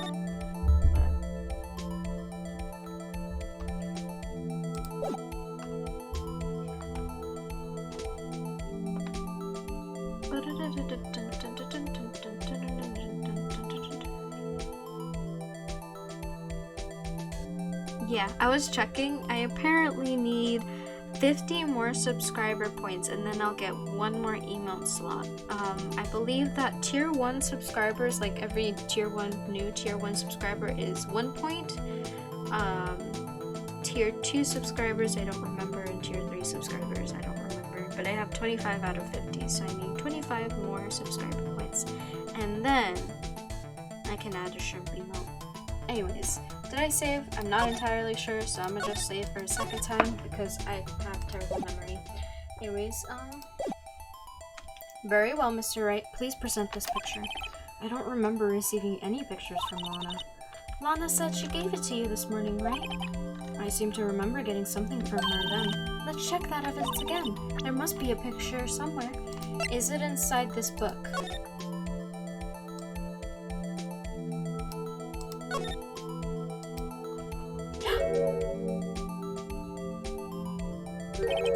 Hey, there's a picture in here.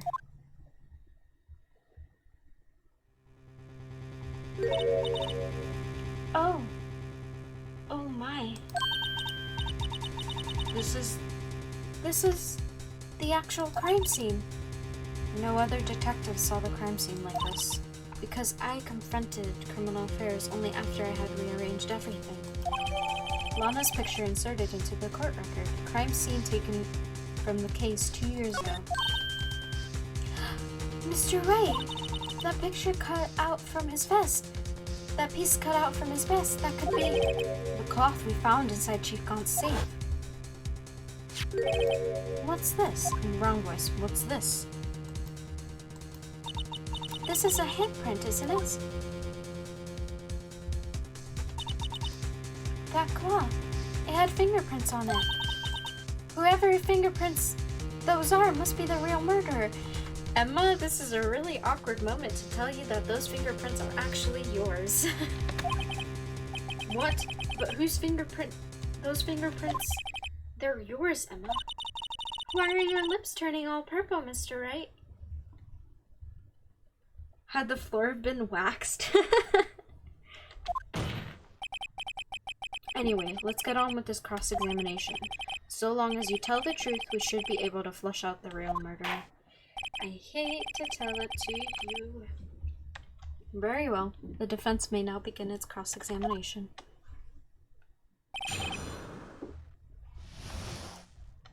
Alright. When I arrived, I found Mr. Marshall's body impaled. Hold on.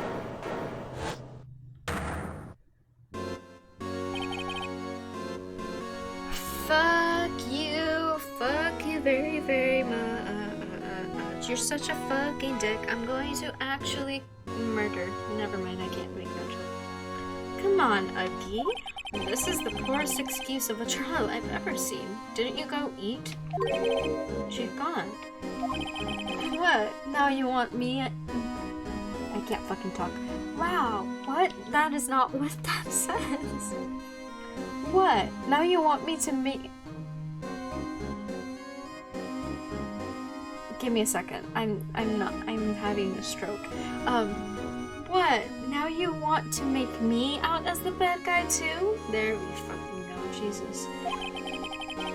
If so, I'd like to put in a word or two in my defense. You can't do that. You can't do that.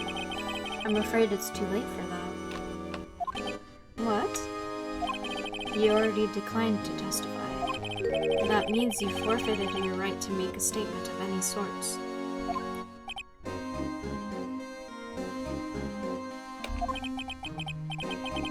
This must be...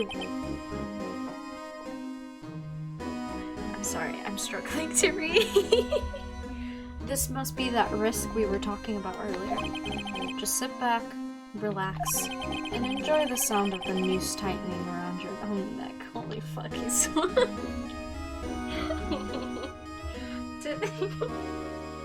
I love him. I truly... Oh my god.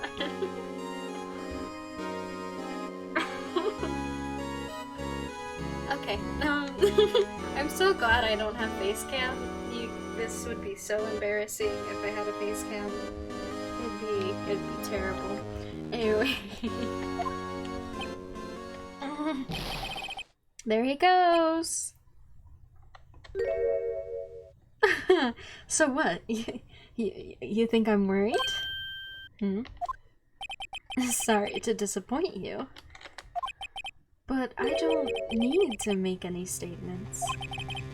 What do you mean? The evidence will do all the talking for me. Even if I can't testify, I can still present evidence. Yes, that's true. Wait, you mean you still have some conclusive evidence?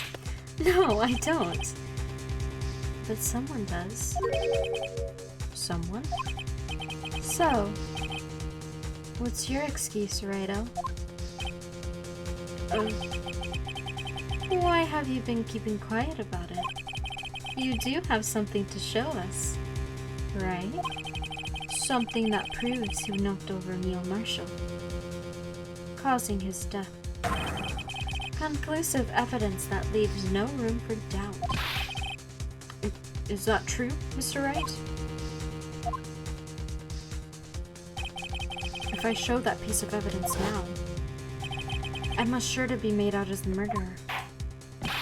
Mr. Wright, if you have any more evidence, present it now. And if you try to conceal anything, you will be the one appearing before the Board of Inquiries. What do I do now? I'd better think this through carefully. I can't afford to make the wrong decision. I am saving. Let's save really quick.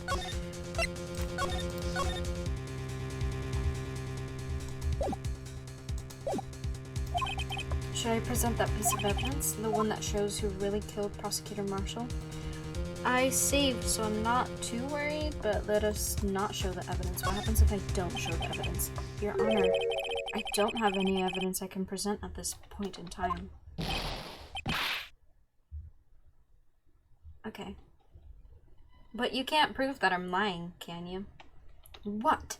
You lie! Chief Gaunt? You opened my safe! I know you took what was inside! The conclusive evidence!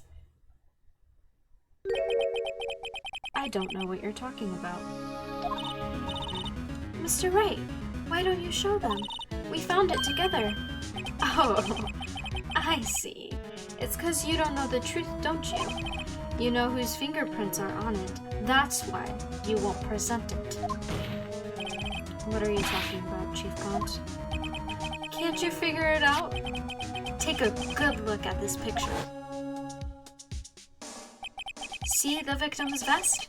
Notice anything odd about the chest area? It looks like part of it's been cut out for some reason. You mean you had this? In your safe? What?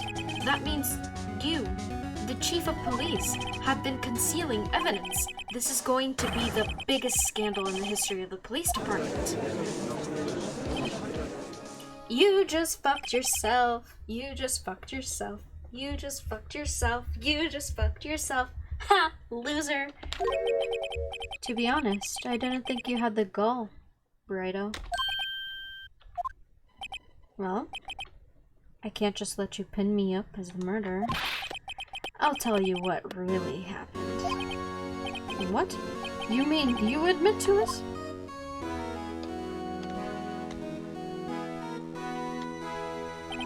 I was the first person to arrive at the crime scene that day.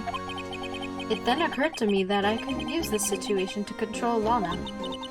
So you really were manipulating her. I knew Lana. If I made it out to look like the blame lay with her sister, that when she saw this scene she would ask me for my aid. So you assisted, Miss Sky. I told her to arrange all the evidence. I had her plant the knife tip in the victim's body and move the body across the room. And I ended up using that evidence to get Joe Dark convicted.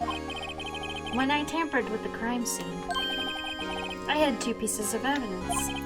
This was before Lana arrived at the scene, mind you. 2 pieces of evidence? You mean those items in your safe? But why? For insurance, of course. Insurance? I was sure my plan would work, but it's always best to be prepared for the worst. I wasn't about to let anyone blame me for the murder that girl committed. You mean you were calculating that far ahead while forging the evidence? What do you take me for? A fool? I didn't make police chief by dumb luck. See this jar fragment? I hid the most legible part of Emma's name.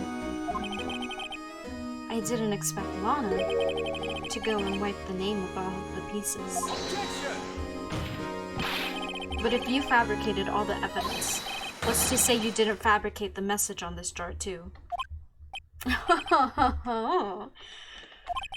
Some people just don't know when to quit, do they? That's why I kept 1 more item for insurance. You mean that piece of cloth? Come on now, Righto. Cuff it up already. I know you have it. What are you waiting for, Mr. Wright? So you admit to it then, Chief Gaunt, that you were hiding the cloth that you cut off the victim's vest in your safe. Yes, I admit it. I didn't want to have to do that, but being chief and all. But it's a lot better than being portrayed as a murderer. Well, Mr. Wright, what do you have to say for yourself? Just a moment ago you said you didn't have any evidence you could present. Foolish move, Righto. You should have shown it then, before it was too late. It's been a long battle. But the moment of truth has finally arrived. As long as I don't mess up here, victory is mine. I don't...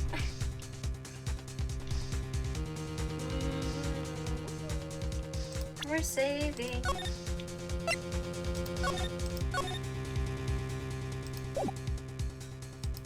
What happens if I say I can't show the evidence? Fuck it. Right? Think hard about the consequences. The circumstances? I'm talking about then and now. There's one major difference between the two. Weren't you just waiting for the difference? So Edgeworth figured out my plan. Yeah. Okay, yeah. That was a bad choice. I still wanted to see what would happen. It's okay, I saved. We're good. We're okay. Everything is okay. Everything is going according to plan. I definitely planned this out. Everything is... yeah.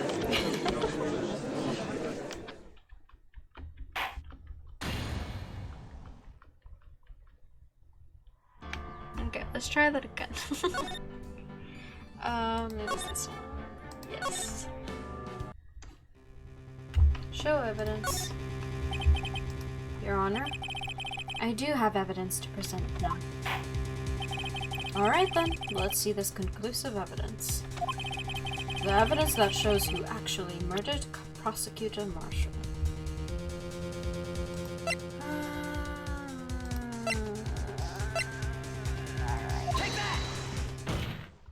I'm sorry. Let me verify this once more. On the day of the crime, you personally cut out this piece of the piece of the victim's vest. Oh, yes. At least you finally brought it out into the open. There's a handprint on this piece of cloth. Your Honor, the prosecution requests that be immediately sent to the lab for analysis. This handprint on the leather. There must have been a strong impact for it to be left so clearly. You mean... It could have not been forged. It must be authentic, conclusive evidence. It could have been forged. She was unconscious. What is stopping him from grabbing Emma's hand and pressing it against the leather? To leave that? Like, I don't know. It seems like a possibility to me. Also, Kat, welcome to the stream. How are you? I haven't seen you in a bit. You're as slow as the uptake as ever, Worthy. What? Think about it. Rido had all this time to present this evidence.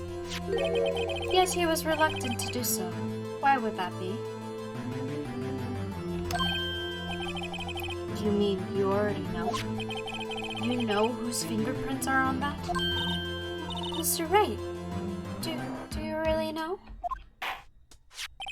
Whoever the fingerprints must belong to must be the real murderer. Whose fingerprints are they? Very well. I'll tell you. It should be okay now. Everything's proceeding as predicted. You predicted this? The person to whom these fingerprints belong to is... I can't even save. Okay. Well, it's Emma. We know it's Emma. Take that! Emma? Emma Sky? What? They're mine? I'm sorry, Emma. But why? Why didn't you tell me?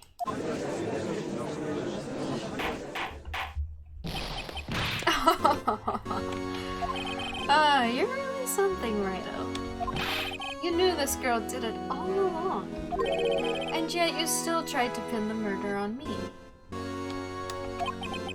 So it's true. Tragic, but true. This girl really did shove Prosecutor Marshall to his death. How could you? You monster! Miss Sky? You knew whose fingerprints those were all along, yet you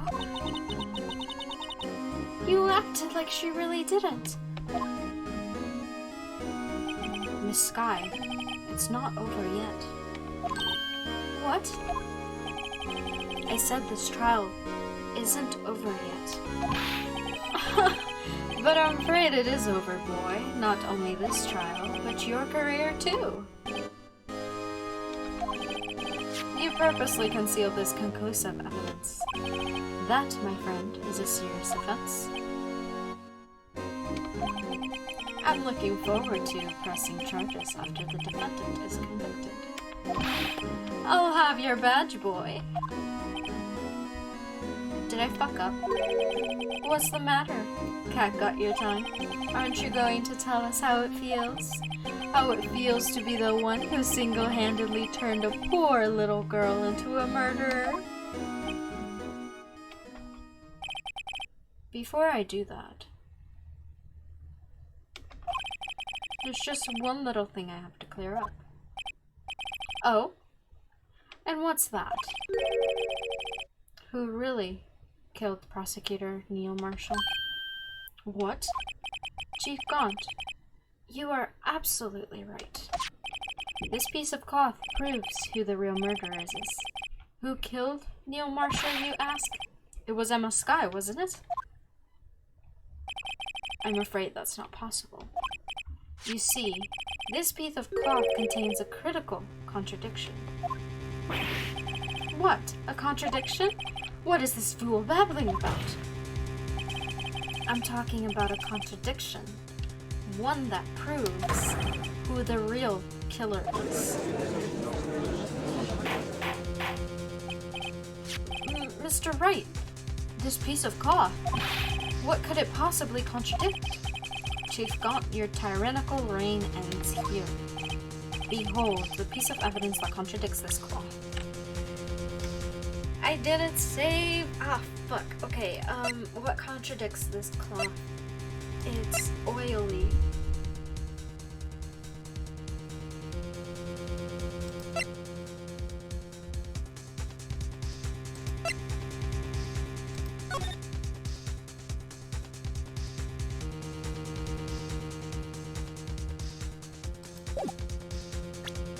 There is no blood on the cloth, and there's blood here. If it was taken after he was killed, there would have been blood on the cloth, right?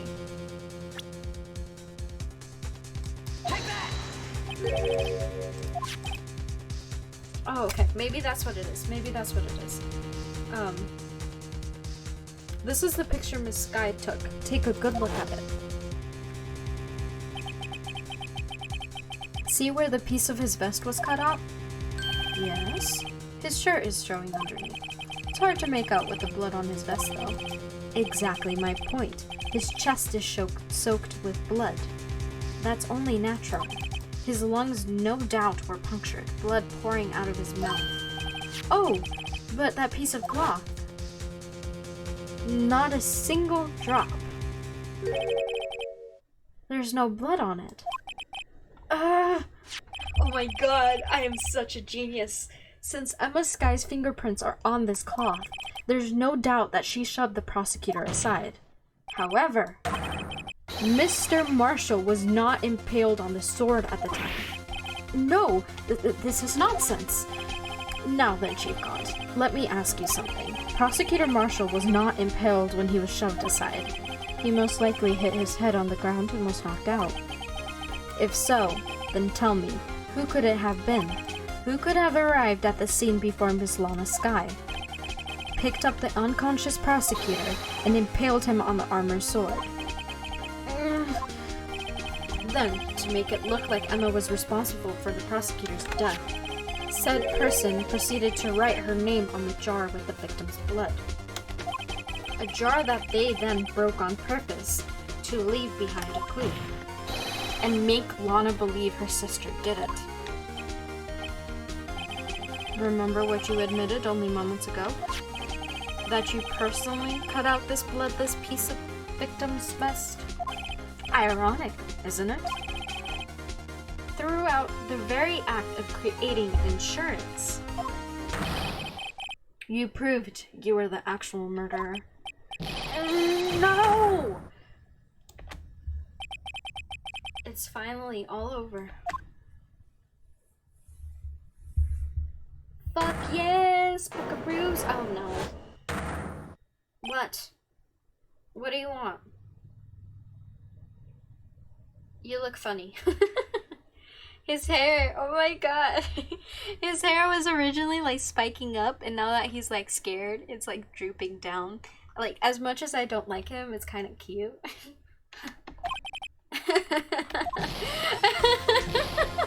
That was close, Rido. You almost had me.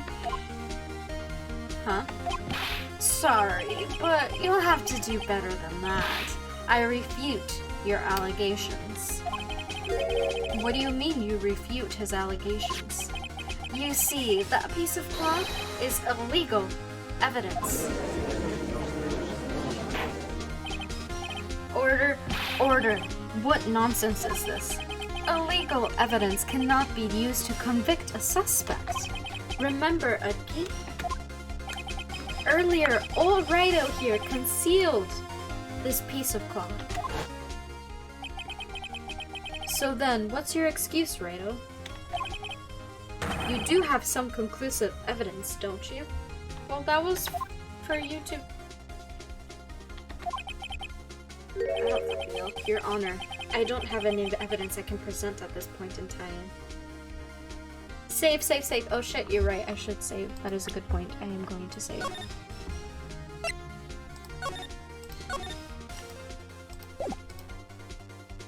But I didn't lie. I said I don't have any evidence I can present at this point in time. There was a reason I didn't present it. It was for you to come out and say that it was that, you know, you did a thing. I don't know. Oh my god, I'm so sorry. I keep accidentally hitting my mic. Well, that's true. The defense did refuse to present evidence. At that moment, that piece of cloth ceased to be legal evidence. But that's not fair. Did you actually think that could best me in court? It looks like the last laugh's on you, son.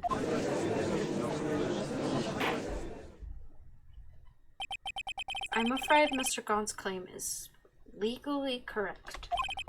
Well, Mr. Edgeworth? True.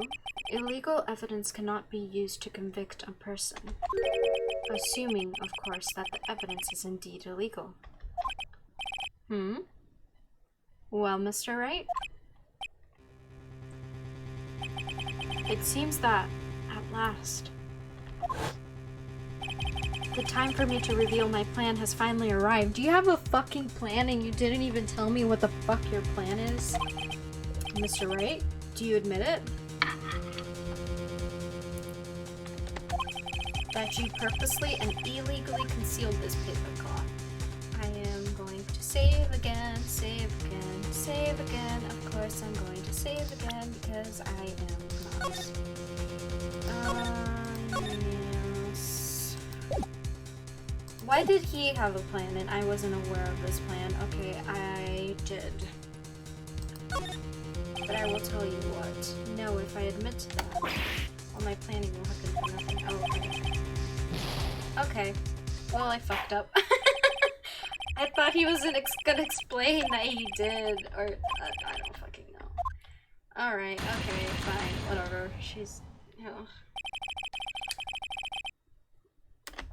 I get it, I get it. Blah, blah, blah, yada, yada, yada, yada.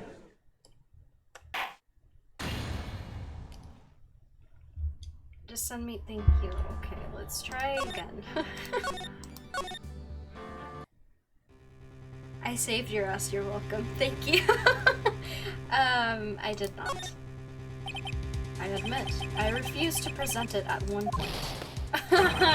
So the evidence is illegal. No, it isn't, Mr. Gaun. Huh? It's not that I didn't present evidence then, it's that I couldn't. What do you mean you couldn't? There are certain procedures involved when presenting evidence. No, Abby, don't listen to his lies. He's nothing but a coward. You can't really believe... There is only one issue left to be resolved in this trial. Is this evidence legal or not? Very well, let us settle this once and for all. Earlier, you refused to present evidence. If you can prove your conduct was not a violation of the law, then do so now. I show the book. I'm guessing. Right? Shall not be without the approval of the police department or rush a decision presented would be relevant to the case on trial. It's not relevant to the case on trial. This is like a case that happened like years ago, so I'm guessing it's this one. This is my proof, Your Honor. Evidence law. What's this? I've done my homework too, Chief. Indeed, Emma Sky's fingerprints were on this piece of cloth. However, at the point in time, this was merely a piece of cloth. Nothing more. What? You see, it's written right here in this book. The second rule of evidence law. Rule number 1. No evidence shall be shown without the approval of the police department. I found this piece of evidence myself, inside your safe. It goes without saying, I did not have the approval from the police department. Rule number 2. Unregistered evidence presented must be relevant to the case on trial. And here is the crux of the matter. I don't know how to crux. Here is the crux of the matter. You see, at the time it was impossible for me to prove the relevance between the clock and the SL9 incident. What? What kind of nonsense is this? You want relevancy? Just take one look at this picture and... Objection! Sorry, but you can recall, when was that picture presented? That was shown only a few moments ago. No. He's right. At the beginning of today's trial, that piece of cloth was still meaningless. The person who gave it value as evidence was you, Damien Gaunt. You yourself confessed to a certain truth. Let me verify this once more. On the day of the crime, you personally cut out this piece of the victim's vest. Oh, yes. No! It was then that you approved this as conclusive evidence. Yes, you, the chief of police, personally approved this cloth. The only person who could have cut this from the victim's vest is the one who stood before Prosecutor Marshall in his final moments. In other words, the real murderer and the one only and there's only one person who could be. Damien Gaunt. The killer was you.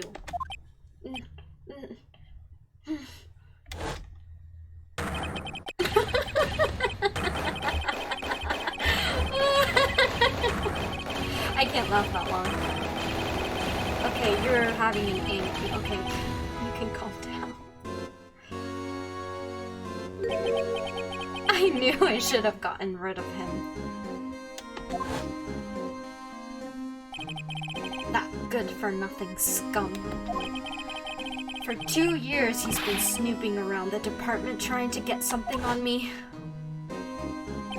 Crimes are being committed every day, yet he insists on hounding on me. Well, your crime wasn't exactly petty. He wanted to reinvestigate the case. He recruited Angel Starr, then convinced Bruce Goodman. Detective Goodman? Yeah, that's right. If the evidence is transferred... what is his voice again? He's like Southern. If the evidence is transferred, I'll lose my only chance to find out the truth. Please, you got to help me. I don't think that's right, but it's okay. Goodman turned him down, as he ought to. Still, Jake Marshall didn't know when to quit. He stole Goodman's ID card and tried to take the evidence. Goodman came to me that day. He wanted to file a lost item report. I went with him to the evidence room. Then all of a sudden he decided to speak out. What are you talking about, Goodman? Can you please reopen the investigation, Chief? We can't transfer the evidence out. There are too many questions left unanswered. He opened his evidence locker as he was taking out the evidence out, and he said, "It's not too late. I'm going to hand all this over to Marshall." Well, to be honest, I was a bit taken back by his words. I had a bad feeling when he came to see me, but I never thought he'd bring up SL9. That's when I saw it. The cursed knife. I have like a slight accent when I'm talking, I'm sorry. I couldn't just pull it out. Doing so would have only led to more blood, making it near impossible to hide your crime. Even so, the blood was just pouring out. I didn't know who might stumble in, so I hurried to wipe it up. I was worried so much about the floor, I didn't realize my fatal mistake. The bloody handprint. Detective Gumshoe's locker. I used to be known as the crime computer, but everyone has to start somewhere, I guess. I was too nervous. I had no business doing any of it. What is this? Putty. Putty? Okay, this is like completely random, but I think putty is way better than slime, because the slimes that I've had like don't work after a while, or like they become hard to play with, or they're just more tense. But I've had this putty for way longer than I've had any other of my slimes, and it's still flexible, and it's still... Do you hear that? It makes bubble noises, like popping noises, a lot more than regular slime does. So putty 100, 10 out of 10, would recommend. Amazing, wonderful. Anyway, I had no business doing any of it. Then you put the body in my car. I'm sorry, I couldn't think of any other way to move the body. I broke your trunk, but what's the big deal? You make a lot more than us detectives ever will. You're about to solve the case and you come with slime and stuff? Well, why do you act surprised?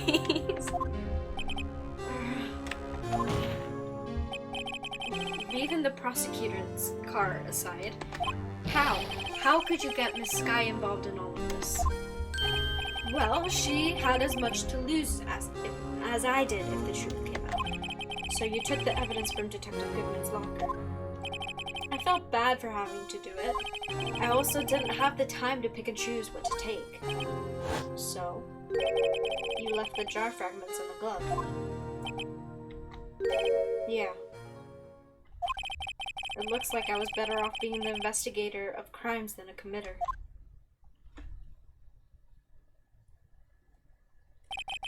They all did their best to get in my way. I've got to hand it to them. They do their jobs well. Much to my dismay. Fake evidence doesn't hold up very well upon close examination. You must have known that. Tell me, Worthy, why do you stand in court? Me? You despise criminals. I can feel it. You and me, we're the same. Huh?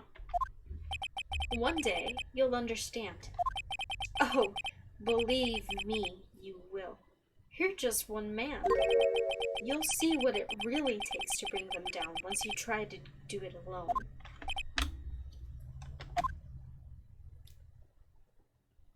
He isn't trying to do it alone, he's doing it with me. Well, looks like it's time to say goodbye.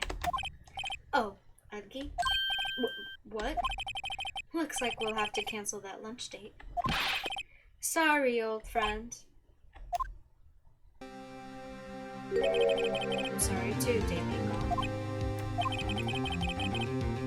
I knew you as you used to be, long ago. You were once a fine investigator and an example to others, of course. I'm sorry to learn that you are no longer that person.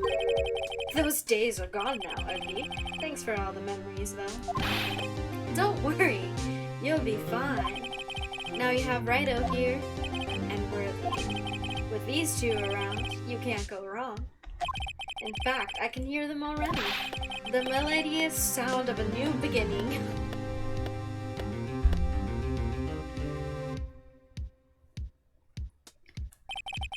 There are two things I want you to understand. I want you to hear the popping noises, but it can't make the putty make the noises right now. Wait. Nope. Not even a little bit. Alright. There are two things I want you to understand. Yes. First, your sister never hurt anyone. Second, Damien Gaunt betrayed you from the beginning. You see, Miss Sky, you no longer have any reason to keep silent. You're right. When this trial is over, I'll tell everything. all that I've done these past 2 years, from the time I had gone to help me forge the evidence up until today. So, it seems all the questions raised in this trial have been answered.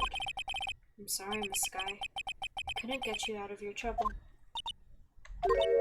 My, what high standards you have for a rookie. I can see why Mia thought so highly of you. Who knows, a few years from now, you might make it to the top. Oh, she's smiling. Oh, I owe you my thanks, Mr. Wright. Miss Sky. And to you too, Mr. Edgeworth. You've suffered every bit as much as I have these past few days. Believe me, I know how much an ordeal it's been for you. It was nothing. Liar. I was worried the pressure might break you. And yet, you rose above it all and guided Mr. Wright to victory. You've done well, Mr. Edgeworth. Mr. Stop it. I only did my job. Oh, he's flustered. I love him. In light of this case, it seems a good self-examination is in order for all of us. Miss Sky? Yes, Your Honor. You are innocent of murder. However, although the chief blackmailed you, the fact is you still acted as his accomplice. The trial will be scheduled for those crimes at a later date. Yes, I understand, Your Honor. Is there something amusing about all of this? Why are you smiling? It's been a long time, Your Honor. A long time since I felt free of these heavy chains.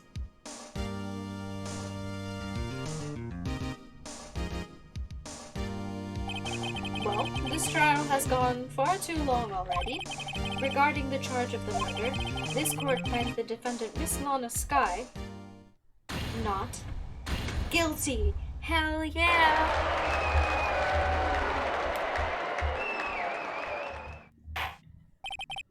That is all. This court is adjourned. If you ever doubted me, even for a second, that I would not finish this game, you are mean.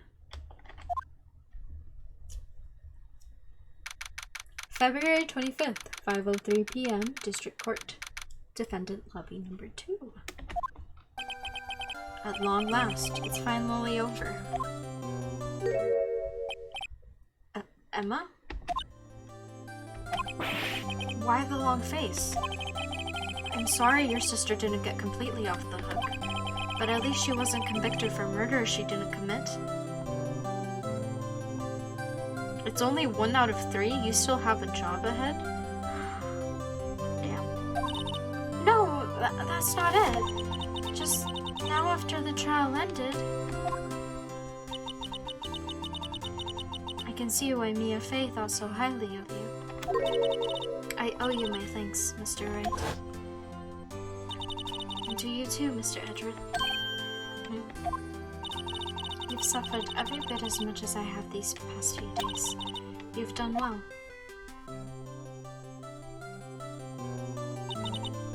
You know, I did my best too. But Lana didn't say a single word to me. Oh my god, Gumshoe, I swear to fucking I love you with all my heart, but Jesus Christ. You're so cute. Hope I'm not interrupting anything, pals. Of course not, babe. I love him so much. Oh, guess I am. I'll come back later. It's fine. Come back. It's fine. You're here. You're here. It's fine. You're hurt. You can't bring the moment back. It's okay. Wait, Detective Gumshoe. What is it? Again, not a detective. You're doing this on purpose, aren't you? Making me a detective run around while on duty? On duty? You're back? And top it off, you call me here. I've seen happier people at funerals. Hey, lighten up, pals. I'm only kidding. Oh, are you here because of my sister again? Nope, not this time. I came today because of you, pal. Me? That's right. I thought you'd like to see someone. Lana. Lana! Should you be doing this? She's still under arrest, you know. Well, I won't tell if you won't. Emma, I owe you an apology. It's okay, sis. Don't worry about it. That day 2 years ago.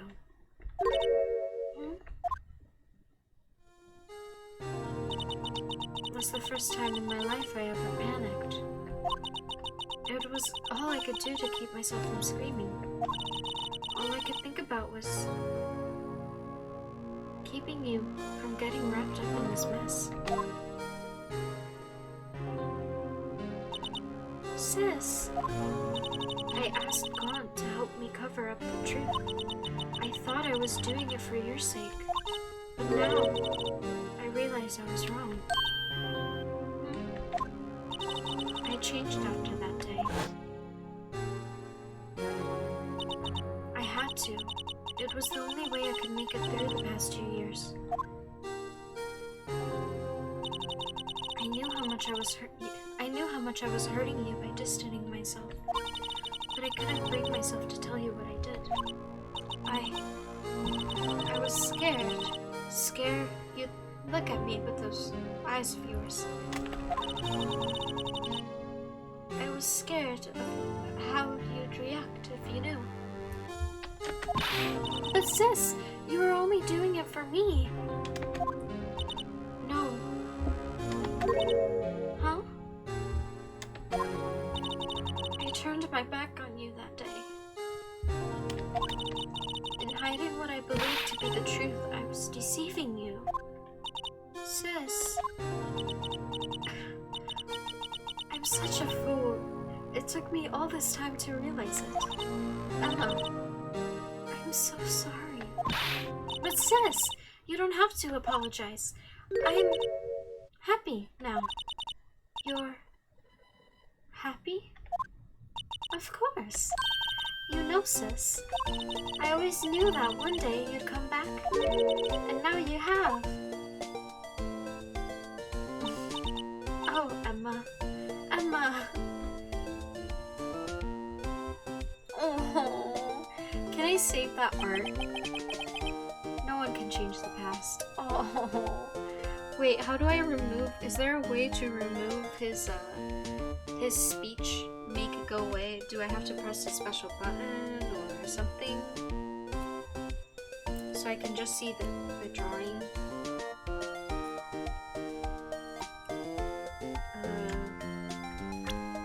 No.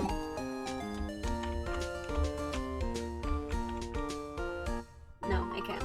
No button does anything, alright. No one can change the past.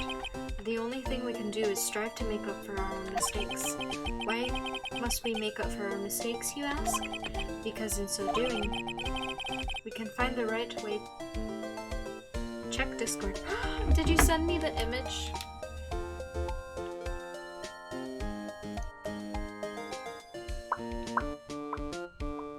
Where's my Discord? There we go, Discord.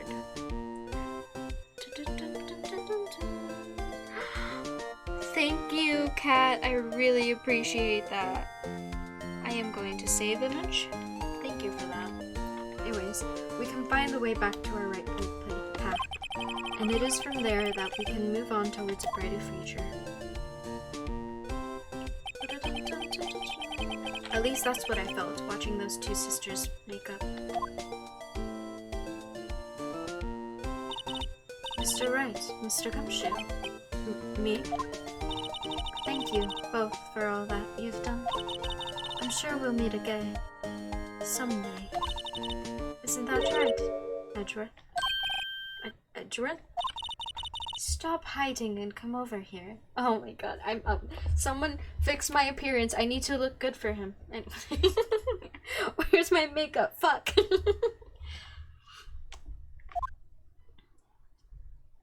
Oh, you look so angry. Oh, I want to grab my thumb and like gently like press it between his forehead so like he can relax. Just be like, just shh, shh. You're good, baby. You don't need to be mad at anything. I will protect you from everything in the world. Remember that one time I stopped you from going to jail because you thought you committed murder? Yeah. Sorry. Where was he hiding? I just came to say congratulations. Thank you. Thank you, Mr. Edgeworth. Right. Well, I'll be going now. He's the sweetest fucking thing in the whole world. I love him so much. Mr. Edgeworth, I hope you don't blame yourself for what happened. We were the ones who acted corruptly, not you. It's too late for me. Why do you gotta be so angsty? No matter what anyone may say, I realized today that I can't correct my mistakes.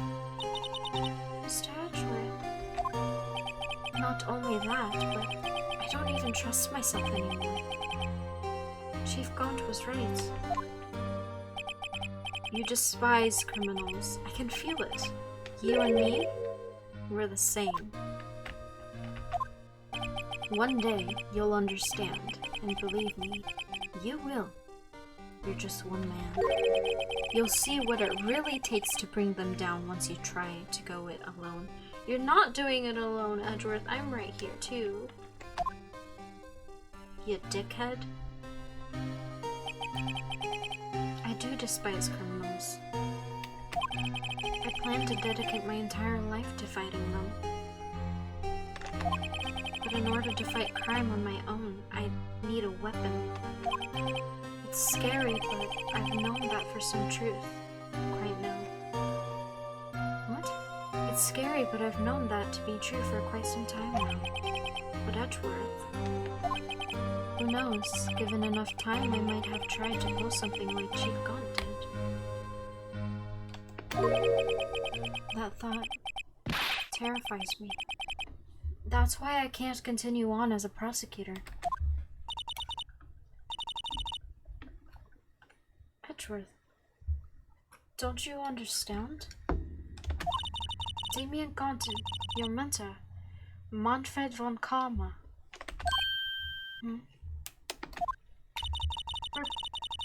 We're both the best of the best when it came to fighting crime. But they both made the same mistake. You said in order to fight crime on my own, I'd need a weapon. That may be true, but think back to today's trial. You weren't alone. You were working together with Mr. Right. Because I am Mr. Right. I am the right one for you, Edgeworth, please. And I need to stop, but I truly... And because of that partnership, you were able to present evidence that otherwise would have gone undiscovered. Isn't that right, Mr. Wright? Huh? What? Oh, yeah. What is this, a pop quiz? Come, Mr. Wright, show him what Lana's talking about. Evidence, huh? Something that neither Edgeworth nor I would have been able to find on our own. Oh shit, what I present. Oh fuck, okay. That scared me. Something we would have never been able to find on our own. He gave me something, didn't he?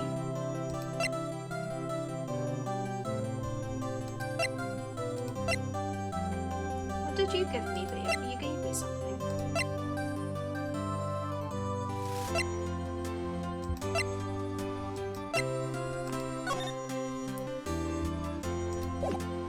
You gave me this, babe.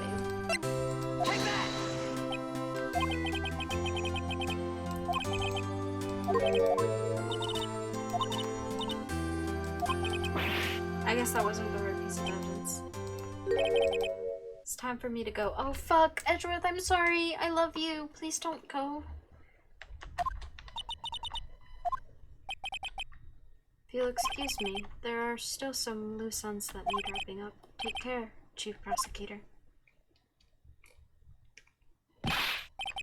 What will you do now? Well, whatever you do, just remember, you can let what happened kill the prosecutor in you, or you can help it grow. In the end, it's up to you. I know.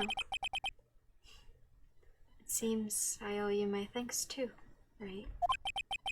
But what I face now is my problem. Edgeworth, I'll be waiting for you in court. Farewell. That's like saying, being like, Edgeworth, I'll wait for you on the altar. I'll wait for you until you're ready.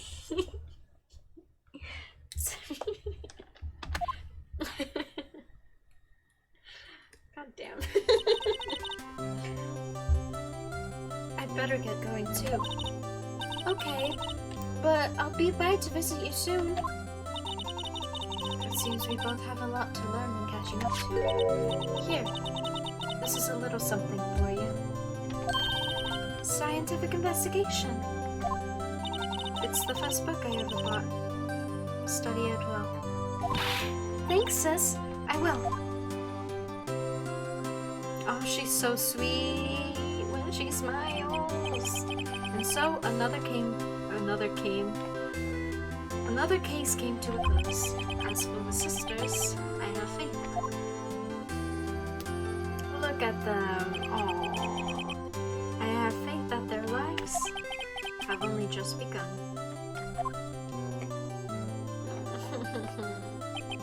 And as for me, I think it's time I started my own journey. A new journey on my own. A journey to rediscover myself. Well, you ruined the moment. Well, don't go trekking off just yet, pal. Huh? What is it, detective? There's just a little matter to be resolved. About the chief prosecutor? You see, she isn't supposed to be out of jail like this. But I thought you said it was okay.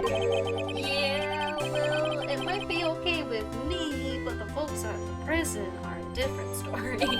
Huh? Basically, I had to bribe a guard in order to sneak her out for 30 minutes. Believe me, it wasn't cheap either. Huh? You did that? Way to go, detective. I didn't know you had a wild side.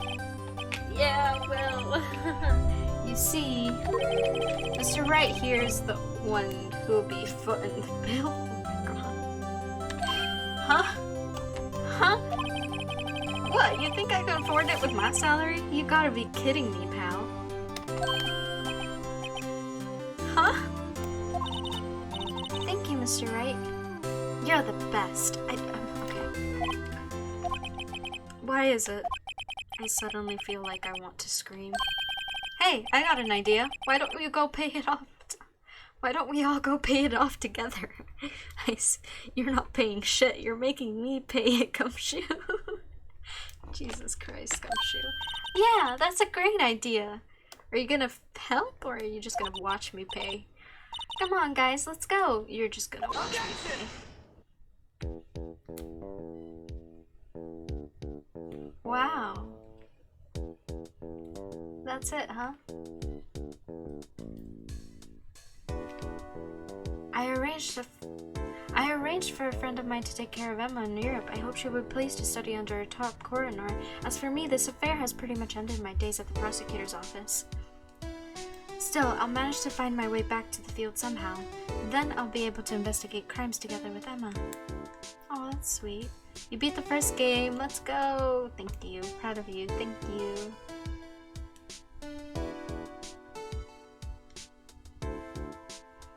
Am I just gonna watch the credits? Is there something at the end?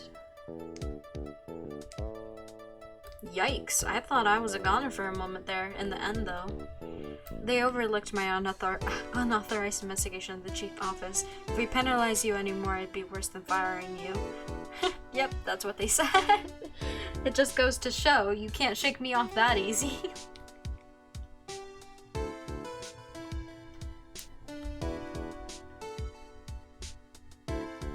Anyways, my throat is a little tired. Just the tiniest bit. But it's okay.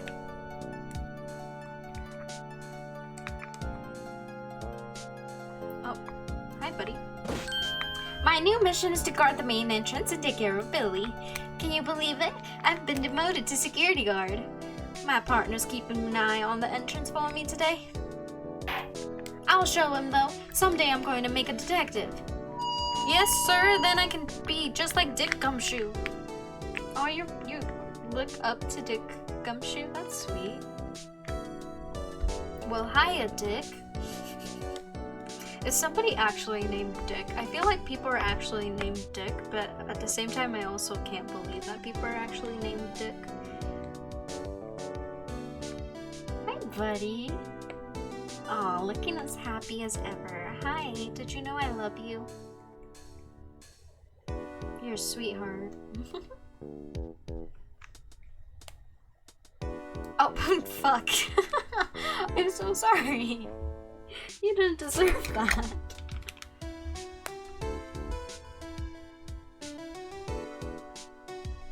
Did you like the game? Yes, I did.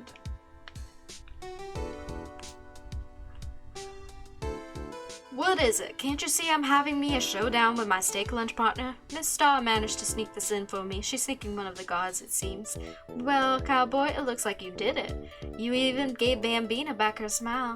Can you make sure Billy and the gang get their water? Edgeworth, tell me, why are you like this?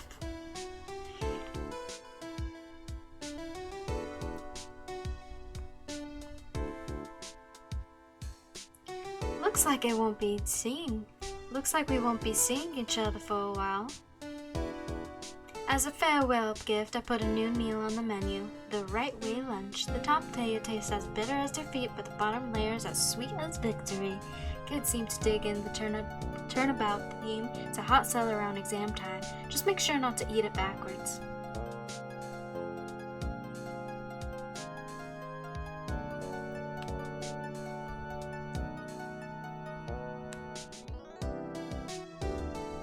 I like the game so much I'm open playing the other games. You think I'm done?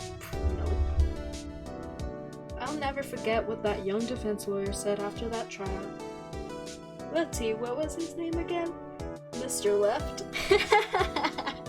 Anyway, he said he'd be doing or something or other. Well, anyways, I've got another trial to get soon, so I better be, huh? Oh no, I forgot my gavel. Sorry, gotta go. That's what his chair looks like? No offense, but your chair is ugly. Your chair is ugly. But anyways, you've got me addicted to this now. I'm now very much a fan of Ace Attorney, but it's okay. Ah, nothing soothes the soul like fresh country air. Still, sometimes I do miss hearing you and your objection. Still, I can't go back until I'm a full-fledged spirit medium. Mystic Mile, afternoon training is about to begin. Coming. Well, see you around, Nick. Can't wait until you play the third game, but take it slowly. I'm taking my time. Don't worry about it. Don't worry about it.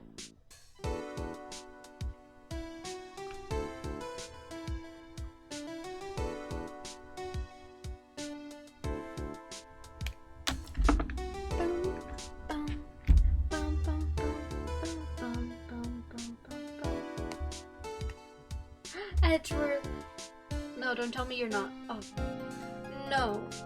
No. I brought you your tea. What's going on? Edgeworth. Don't tell me that's your letter of resignation. Edgeworth, no. I'm sad.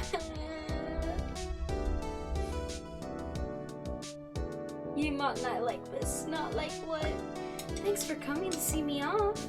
I can't believe I'm going to Europe. Thank you, Mr. Wright. Thank you so much for everything. I'm a little sad, but I'll be alright. Whenever I want to see Lana, all I have to do is open this book. Is there a picture inside, or just remind her? Okay.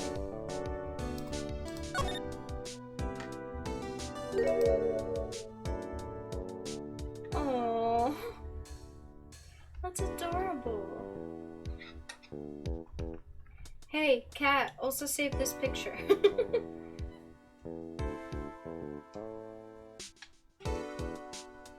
Might have been different if you chose the correct evidence. Is that true, cat? If I had chose the correct evidence, would Edgeworth still be there? I may be so upset. I'm gonna play the whole game again if that's true. You think I won't? Okay. How do I look at the other games? I know I bought all 3 games.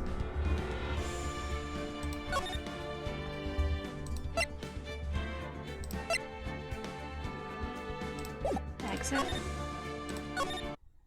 Oh, that was not the answer. Nah, I would have still say the same. Okay, good. Just watch my little, yeah, my Nishinoya. We love him. I was just guessing. It would have been cool if that was the case. How do I make it the other games? Because I know I have, it's all 3 of them.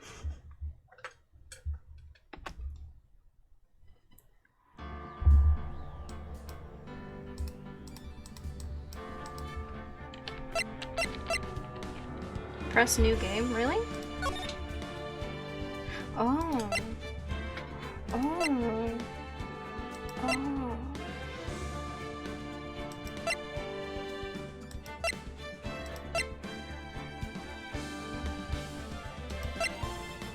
Nice. Which one did I just play? I played this one, right?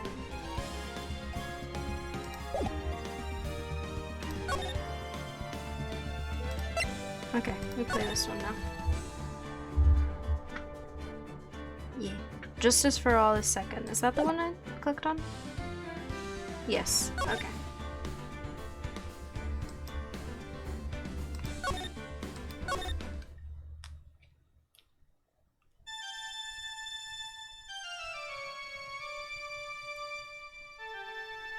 Huff, huff.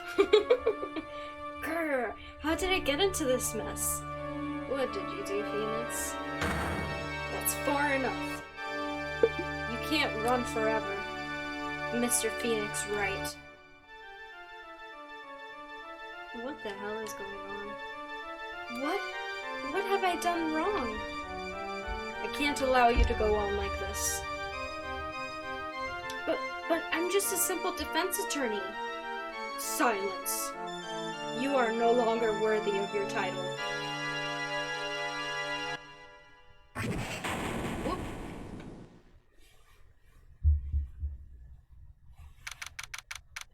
September 8th, 9:08 a.m. District Court Defendant Lobby Number 1.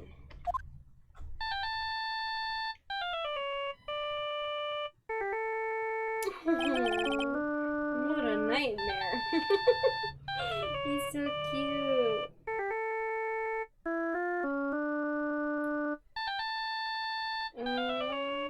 Justice for all. There we go. Okay. I had to update the game. Anyway, what a nightmare. And I bet it was this ringtone that caused it. I really shouldn't be dozing off right before a trial starts anyways. Huh? Looks like they hung up.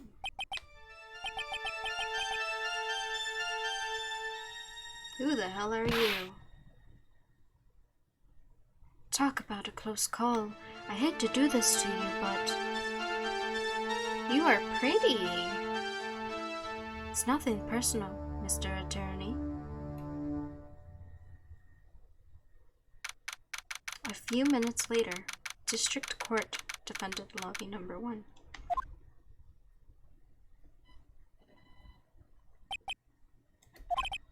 Ouch, my head is throbbing. And why does it feel so foggy in there? Good morning! Good morning? What's wrong? You don't look well. People are at their best first thing in the morning. Where's your fighting spirit? Sorry, but can you please turn the cheeriness down? My head sort of hurts. Roger that. Okay.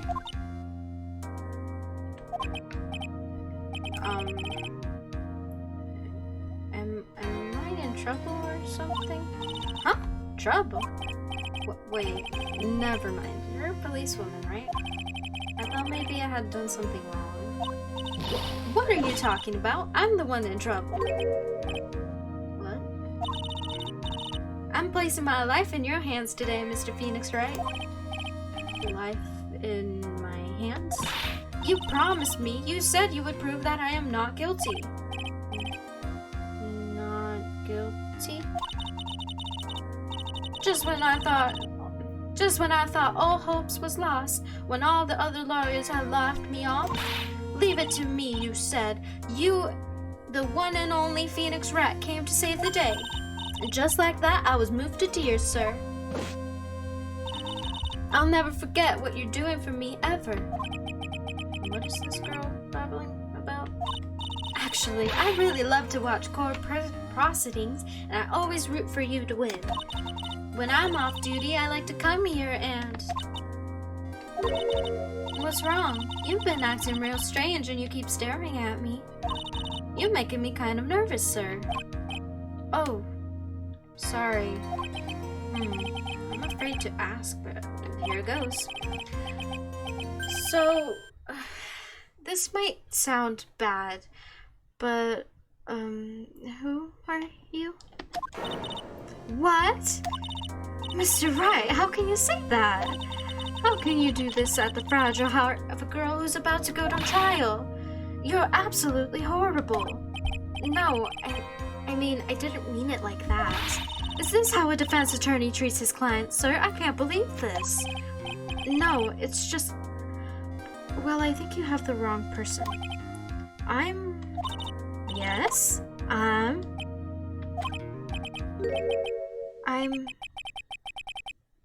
Who am I? Why am I drawing a blank? The trial will begin shortly. Will the defendant and her lawyer please proceed to the courtroom immediately? The trial's about to start. I'm counting on you in there, okay? I guess I must have amnesia. Let's see, what else can I piece together? From the sound of things, it's probably safe to say that I'm a defense attorney. And the girl, I said I'd prove her not guilty.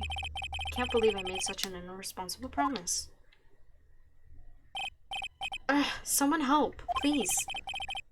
Tell me this is a bad dream. Why do I get the feeling this is one dream I won't be waking up from? A gulp? Sorry. September 8th, 10 a.m., District Court Room number 2.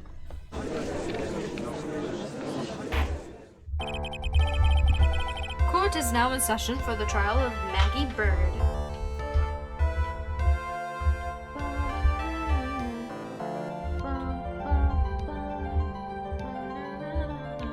That's not how the song goes at all. Okay. The prosecution is ready, Your Honor. It's this fucktard again. What is it, Mr. Wright? Are you talking to me? Do you see any other defense attorneys here? I guess not. Now then, are you ready? No, I am going to save, actually. Whoops.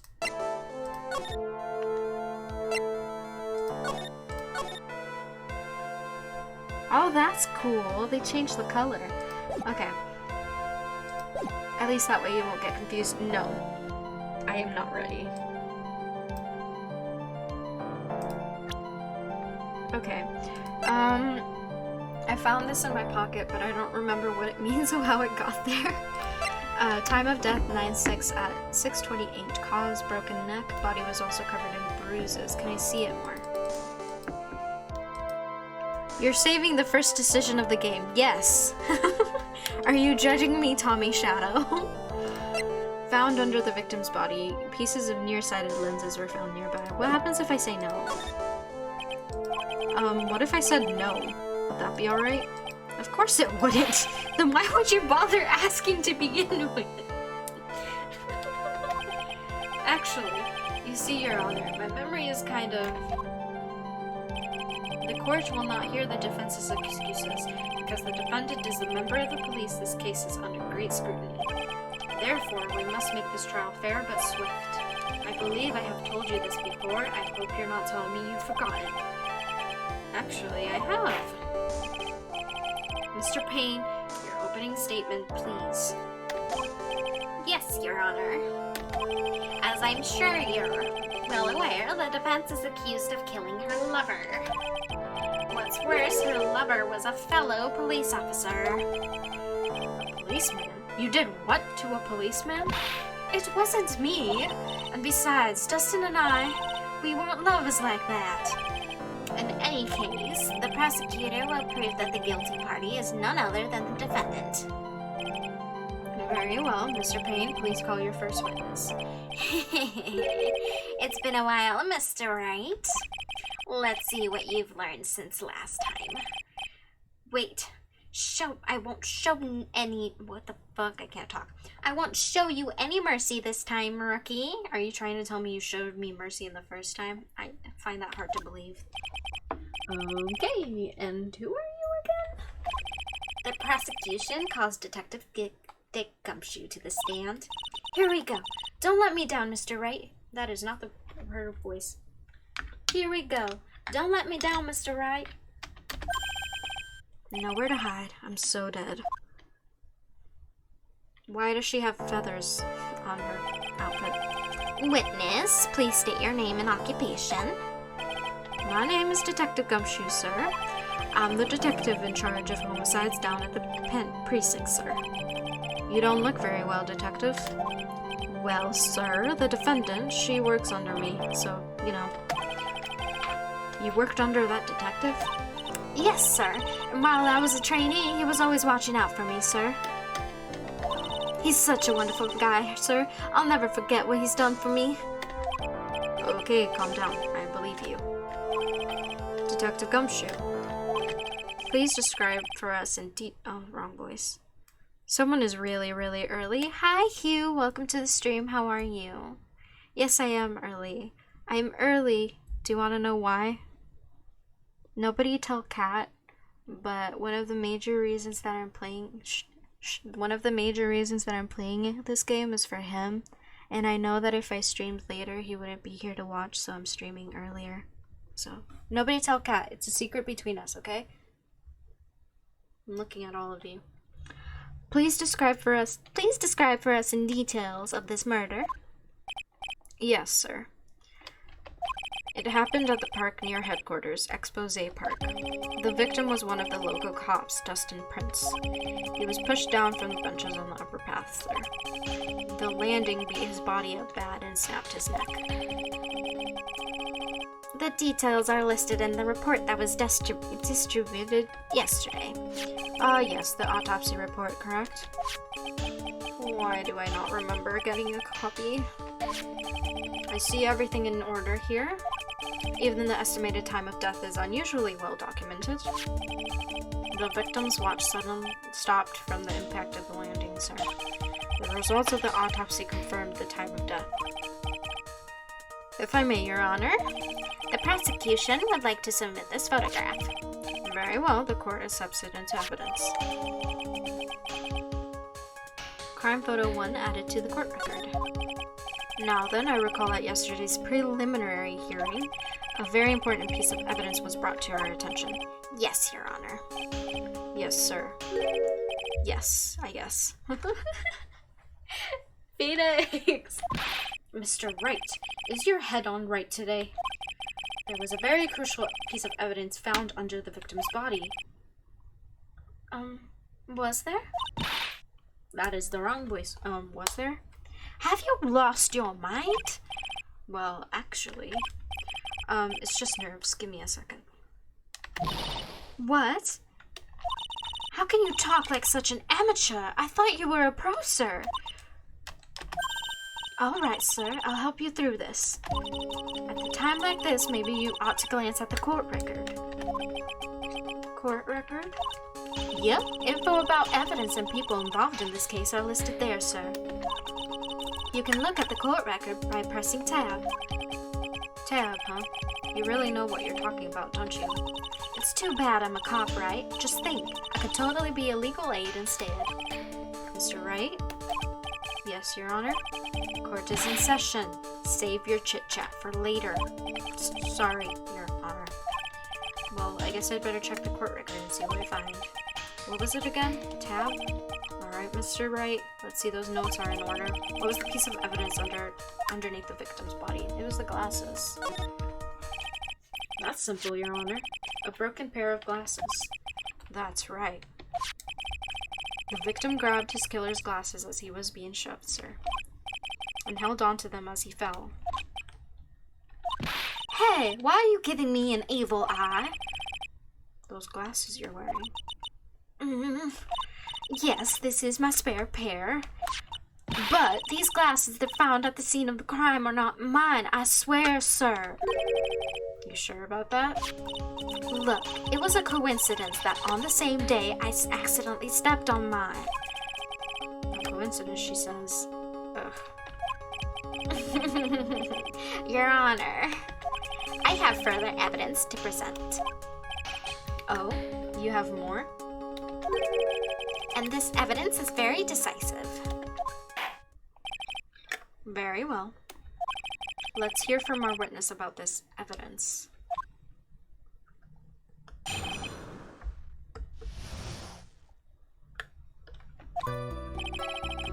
There's something even more incriminating under the glasses and the fudge.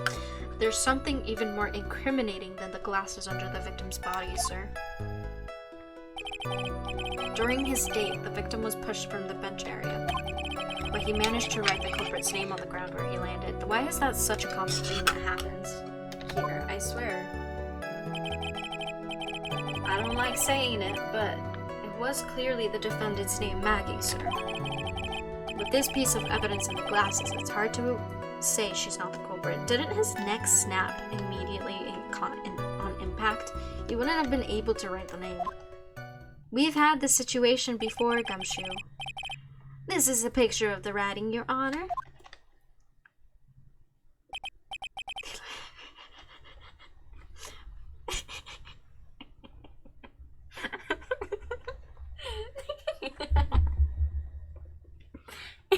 Not to make fun of his handwriting, but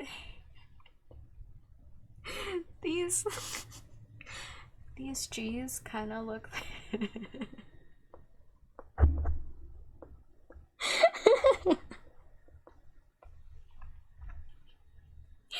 kind of look like dicks.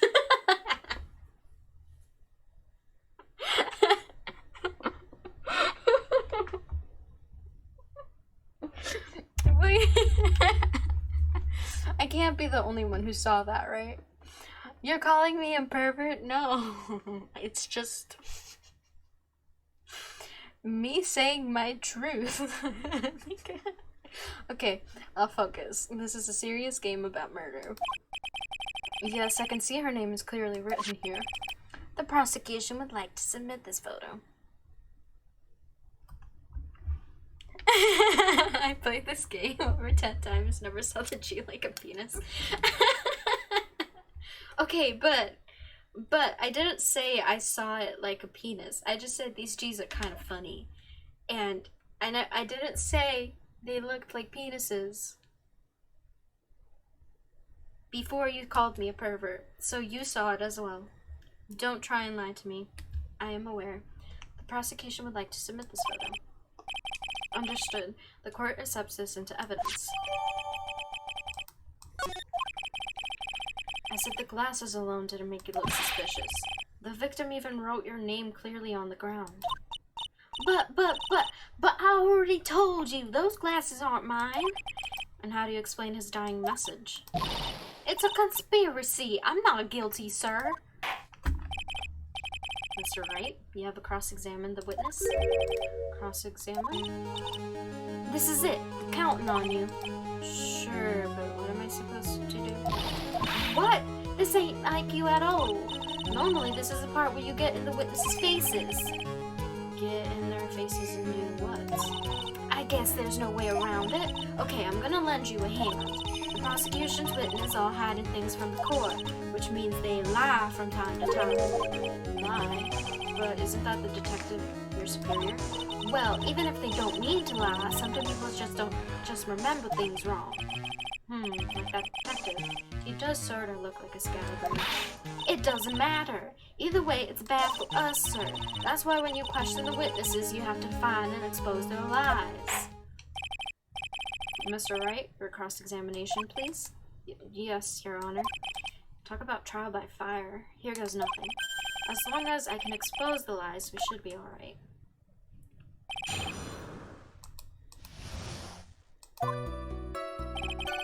There's something even more incriminating than the glasses. About those glasses, do you have any proof that those belong to my client? Those glasses are nearsighted and are almost the same strength as hers. Even the frames look kind of like the ones she's wearing in her ID, pal. What should I do now? Should I save? Continue pressing. I don't think I lose any health if I just continue pressing, right? I don't think I do. So... Hold it. Almost and kinda are not good enough in a case like this. Do you have any more definitive proof? Is there anything that clearly links the defendant with those glasses? The dirt and sand rubbed out any traces of fingerprints or anything else. So what you are saying, detective, is that you have nothing that proves these glasses are my client's. Something like that. What? I see. So there is no proof. Wow, that was amazing! I could feel it down in my gut. I know I'm amazing, you don't have to mention it. During his date, the victim was pushed from the bench area.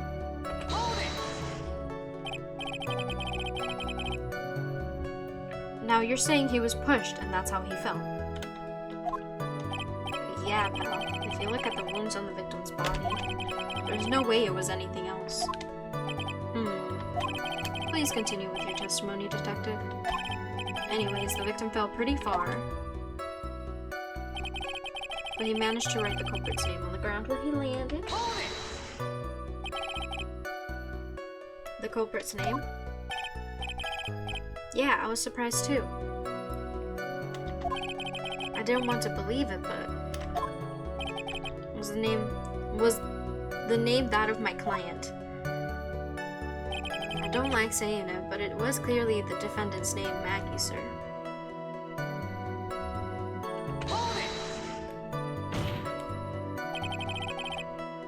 And are you absolutely certain? I love him. Just nobody. I love him, okay? Are you absolutely certain? Sorry, pal, but that's what I said. That's what it said.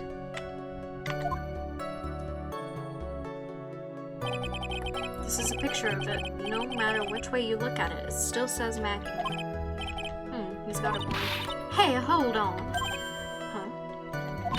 Don't me. I know that picture says Maggie, but now that she mentioned it, something does feel kind of off about this picture. That's how you know you found a contradiction. Now hurry up and present some evidence. So that's what spotting a contradiction feels like. Better check the court record again. with that piece of evidence in the glasses, it's hard not to say she's the culprit. And you are certain that it was the victim who wrote the name on the ground. There was scratches on his fingers from the rough sand, and there were grains of sand stuck under his pointer finger and nail. It certainly seems that the victim was written by the victim himself. That didn't go well. If the writer really was the victim himself, then we're in a lot of trouble. Don't give up. Keep that fighting spirit going. How is a dying person's writing so much better than mine? Be nice to yourself, Hugh. Your handwriting is amazing, I bet. I'm glad you're all pumped up, though. I really want to see your special move, sir. What is my special move? My what? You always look so cool when you present evidence. Present evidence? Oh, that present evidence. Actually, I was just thinking about that. Yes, that's Great Phoenix. The Great Phoenix Wright is back. He's really not. Oh, that's right. I heard that lately you can present not only evidence but people's profiles as well. It sure makes things a bit more complicated, so be careful, sir. Oh, shit.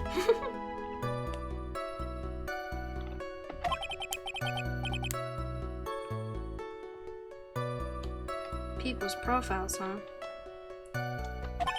Alright, let's give this another try.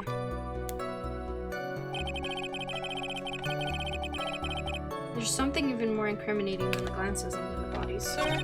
During his date, the victim was pushed.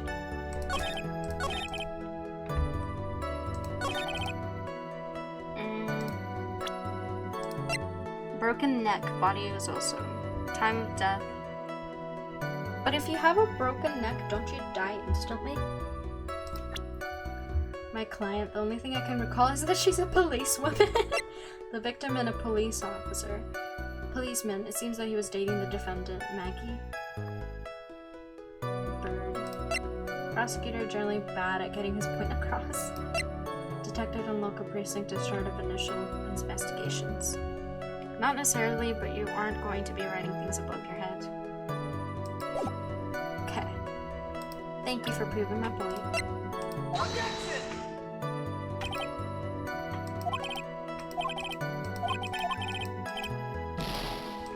Okay, well, fuck you too. Maybe not at that part, but he managed to write the culprit's name where he landed. Objection!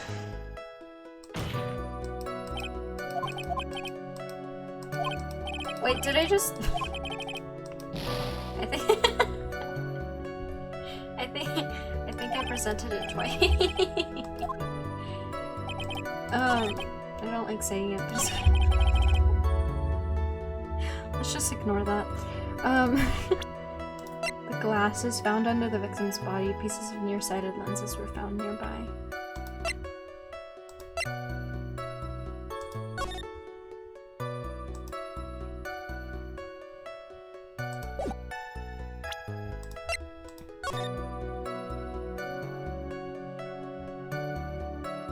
Oh! He misspelled the name.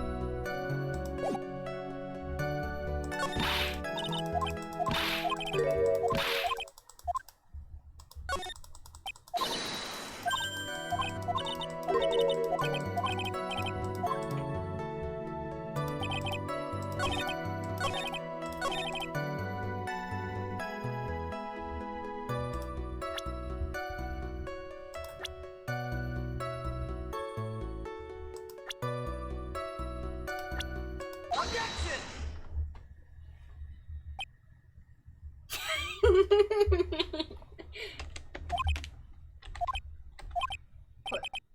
What is it?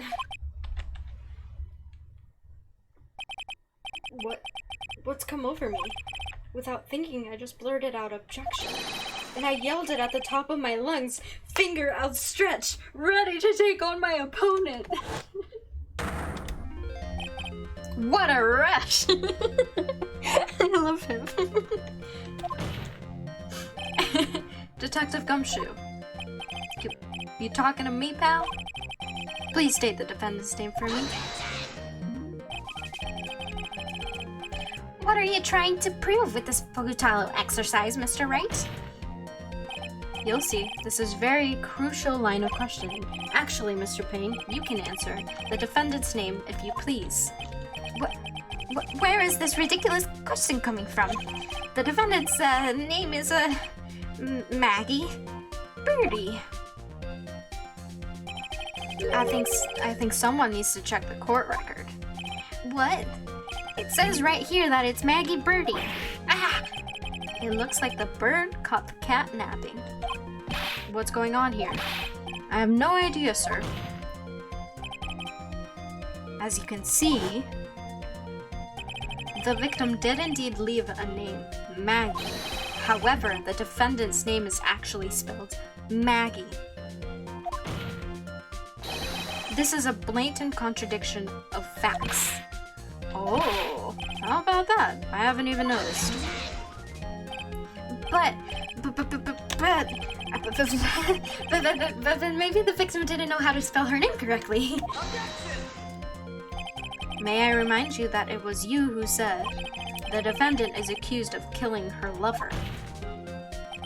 If they were truly lovers, it would be impossible for him not to know her name. Actually, I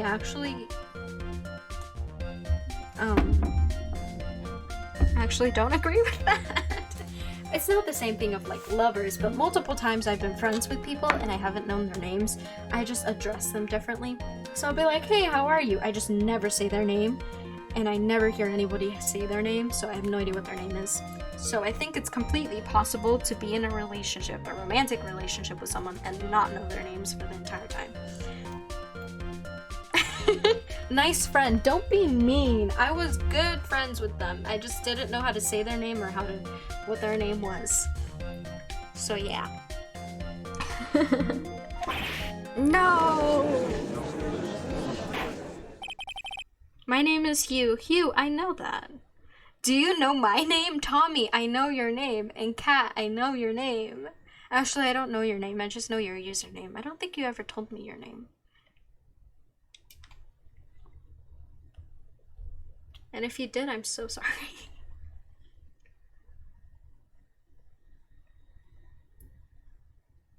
Oh shit. Kat, did you ever tell me your name? Okay, but I know your name, Hugh. I know your name, Tommy, and I know your username, Kat. We're good. It's okay. This is very true. Mr. Payne. Yes, Your Honor? Are you absolutely certain that the defendant and the victim, Dustin Prince, were in fact lovers? Do you know my real name now? Well, obviously, I don't think you guys have given me your real name, but that's okay. I don't need to know your real names. You guys don't know my real name. I'm pretty sure I did. It's also my Steam profile. I don't think we're friends on Steam. You should friend me on Steam. Tommy is Tommy IRL. My name is Anthony, but people mostly call me Tommy. Oh, I knew that. Obviously. Yes, Your Honor, I am. Stream? Is that not what I said?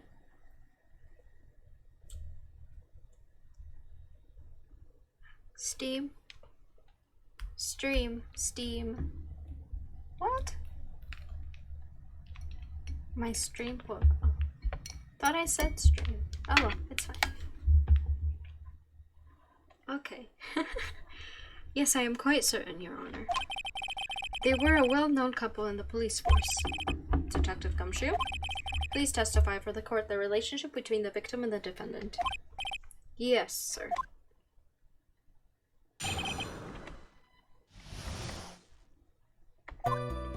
Officer Prince and Officer Birdie had been going out for about half a year. It sounded like they were even talking about marriage. Half a year. Did it say year and a half or half a year? Because half a year is 6 months. Not...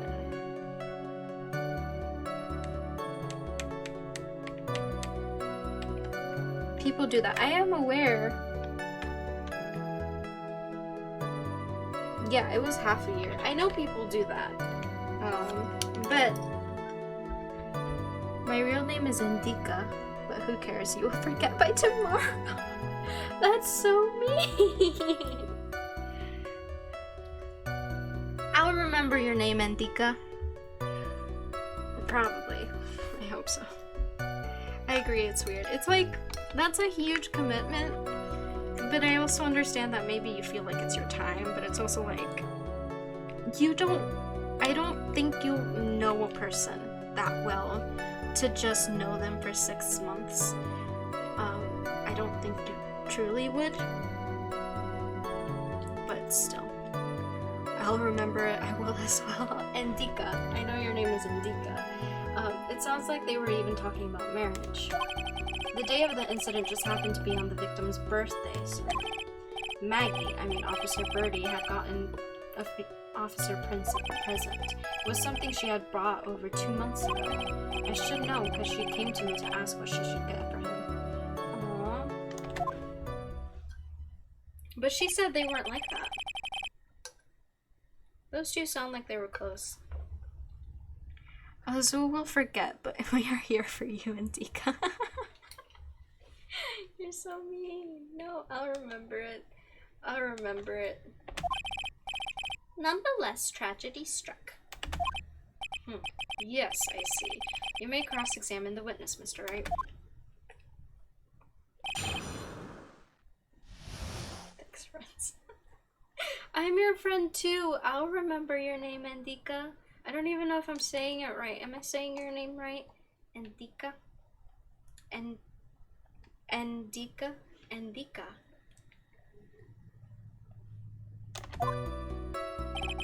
Officer Prince. How do you know about this? Yeah, you saying it right. Okay. Every year in March we have a training camp for us cops. Officer Birdie was a rookie, and at the time she and Officer Prince seemed to hit it off. They got close, I take it. Actually, I was supposed to go too, but I couldn't pay for the deposit for the trip, so I didn't. Oh, I'm sorry. If only I had gone on that trip. What is it? Oh, nothing, sir, really. Anyways. Are you in love with Birdie? I bet he's in love with Birdie. It sounded like they were even talking about marriage. Marriage? But wasn't the victim 8 years older than her? Okay, that makes sense. That makes sense. That makes a lot of sense, actually, to why they would be talking about marriage. Because he's older, he doesn't have a lot of time to actually get married. But that makes a lot of sense.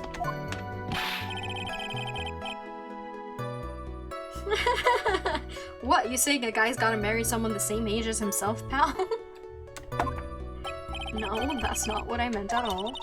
Detective Gumshoe and Dustin were only a year apart, you know? I think this fella has ways to go before marriage. No, I'm pretty sure he does like Birdie. Mind your business, pal. Achievement unlocked. Mind your business. Own business, pal. Nice. The day of the incident just happened to be on the victim's birthday. The day of the incident, you mean September 6th.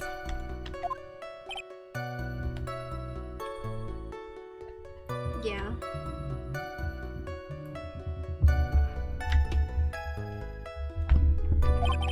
The victim, Officer Prince, had just gotten off duty at 5:30 p.m. that day, and since Maggie's night shift hadn't started yet, they went to the park for a bit. I remember when I was young and in love, and it was a jolly time. That's great, Your Honor. I'm glad you're such a cheerful old man.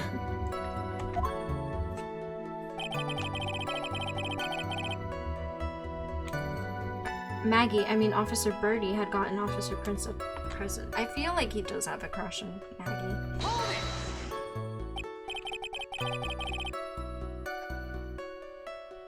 You seem to know a lot about the defendant. Well, that's because I'm her boss, and I've got to watch out for my subordinates. You definitely have a crush on her.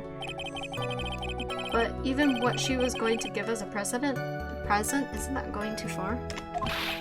Hey pal, watch what you say. I know everything that happens under me. If something so much as scratches there, I really don't need to know that much. Mr. Wright, please refrain from badgering the witness. You say that every time. I agree. Even if the witness has a crush on the defendant, thank you for pointing it out. That should not be point of discussion at this time. Whoa, wait a second. Why are you talking about this? It's all your fault, pal. You're guilty, guilty, guilty. I should have you arrested. I feel like he has the same reaction to something else. This scene is giving me deja vu to like the first one. But anyways, my throat actually is starting to hurt. So as much as I would love to play more, I don't think my throat can handle much before I actually lose my voice tomorrow. So I am going to be ending the stream here, unfortunately. Actually, let me finish whatever the fuck he's saying. I think the good detective is about done here. Okay, yeah. I am going to end the stream here. I should drink some tea, so next time I play, I don't die. Or I just don't die tomorrow, hopefully, so I can stream again. Honey, yes, honey is really good for throats. But anyways, I am going to raid someone else. I know that everybody here is on my Discord, but if you are not on my Discord, feel free to join my Discord, because it's pretty cool. You'd get to know when I stream. Hopefully tomorrow I will be streaming at my usual time, and I will be streaming... I don't know yet. We shall see what I decide to stream. But anyways, let me... couple... Oops, alright. Anyways, everybody, I hope you have a good time. I will see you around next time. Bye-bye! I'll remember your name, Indika, I promise.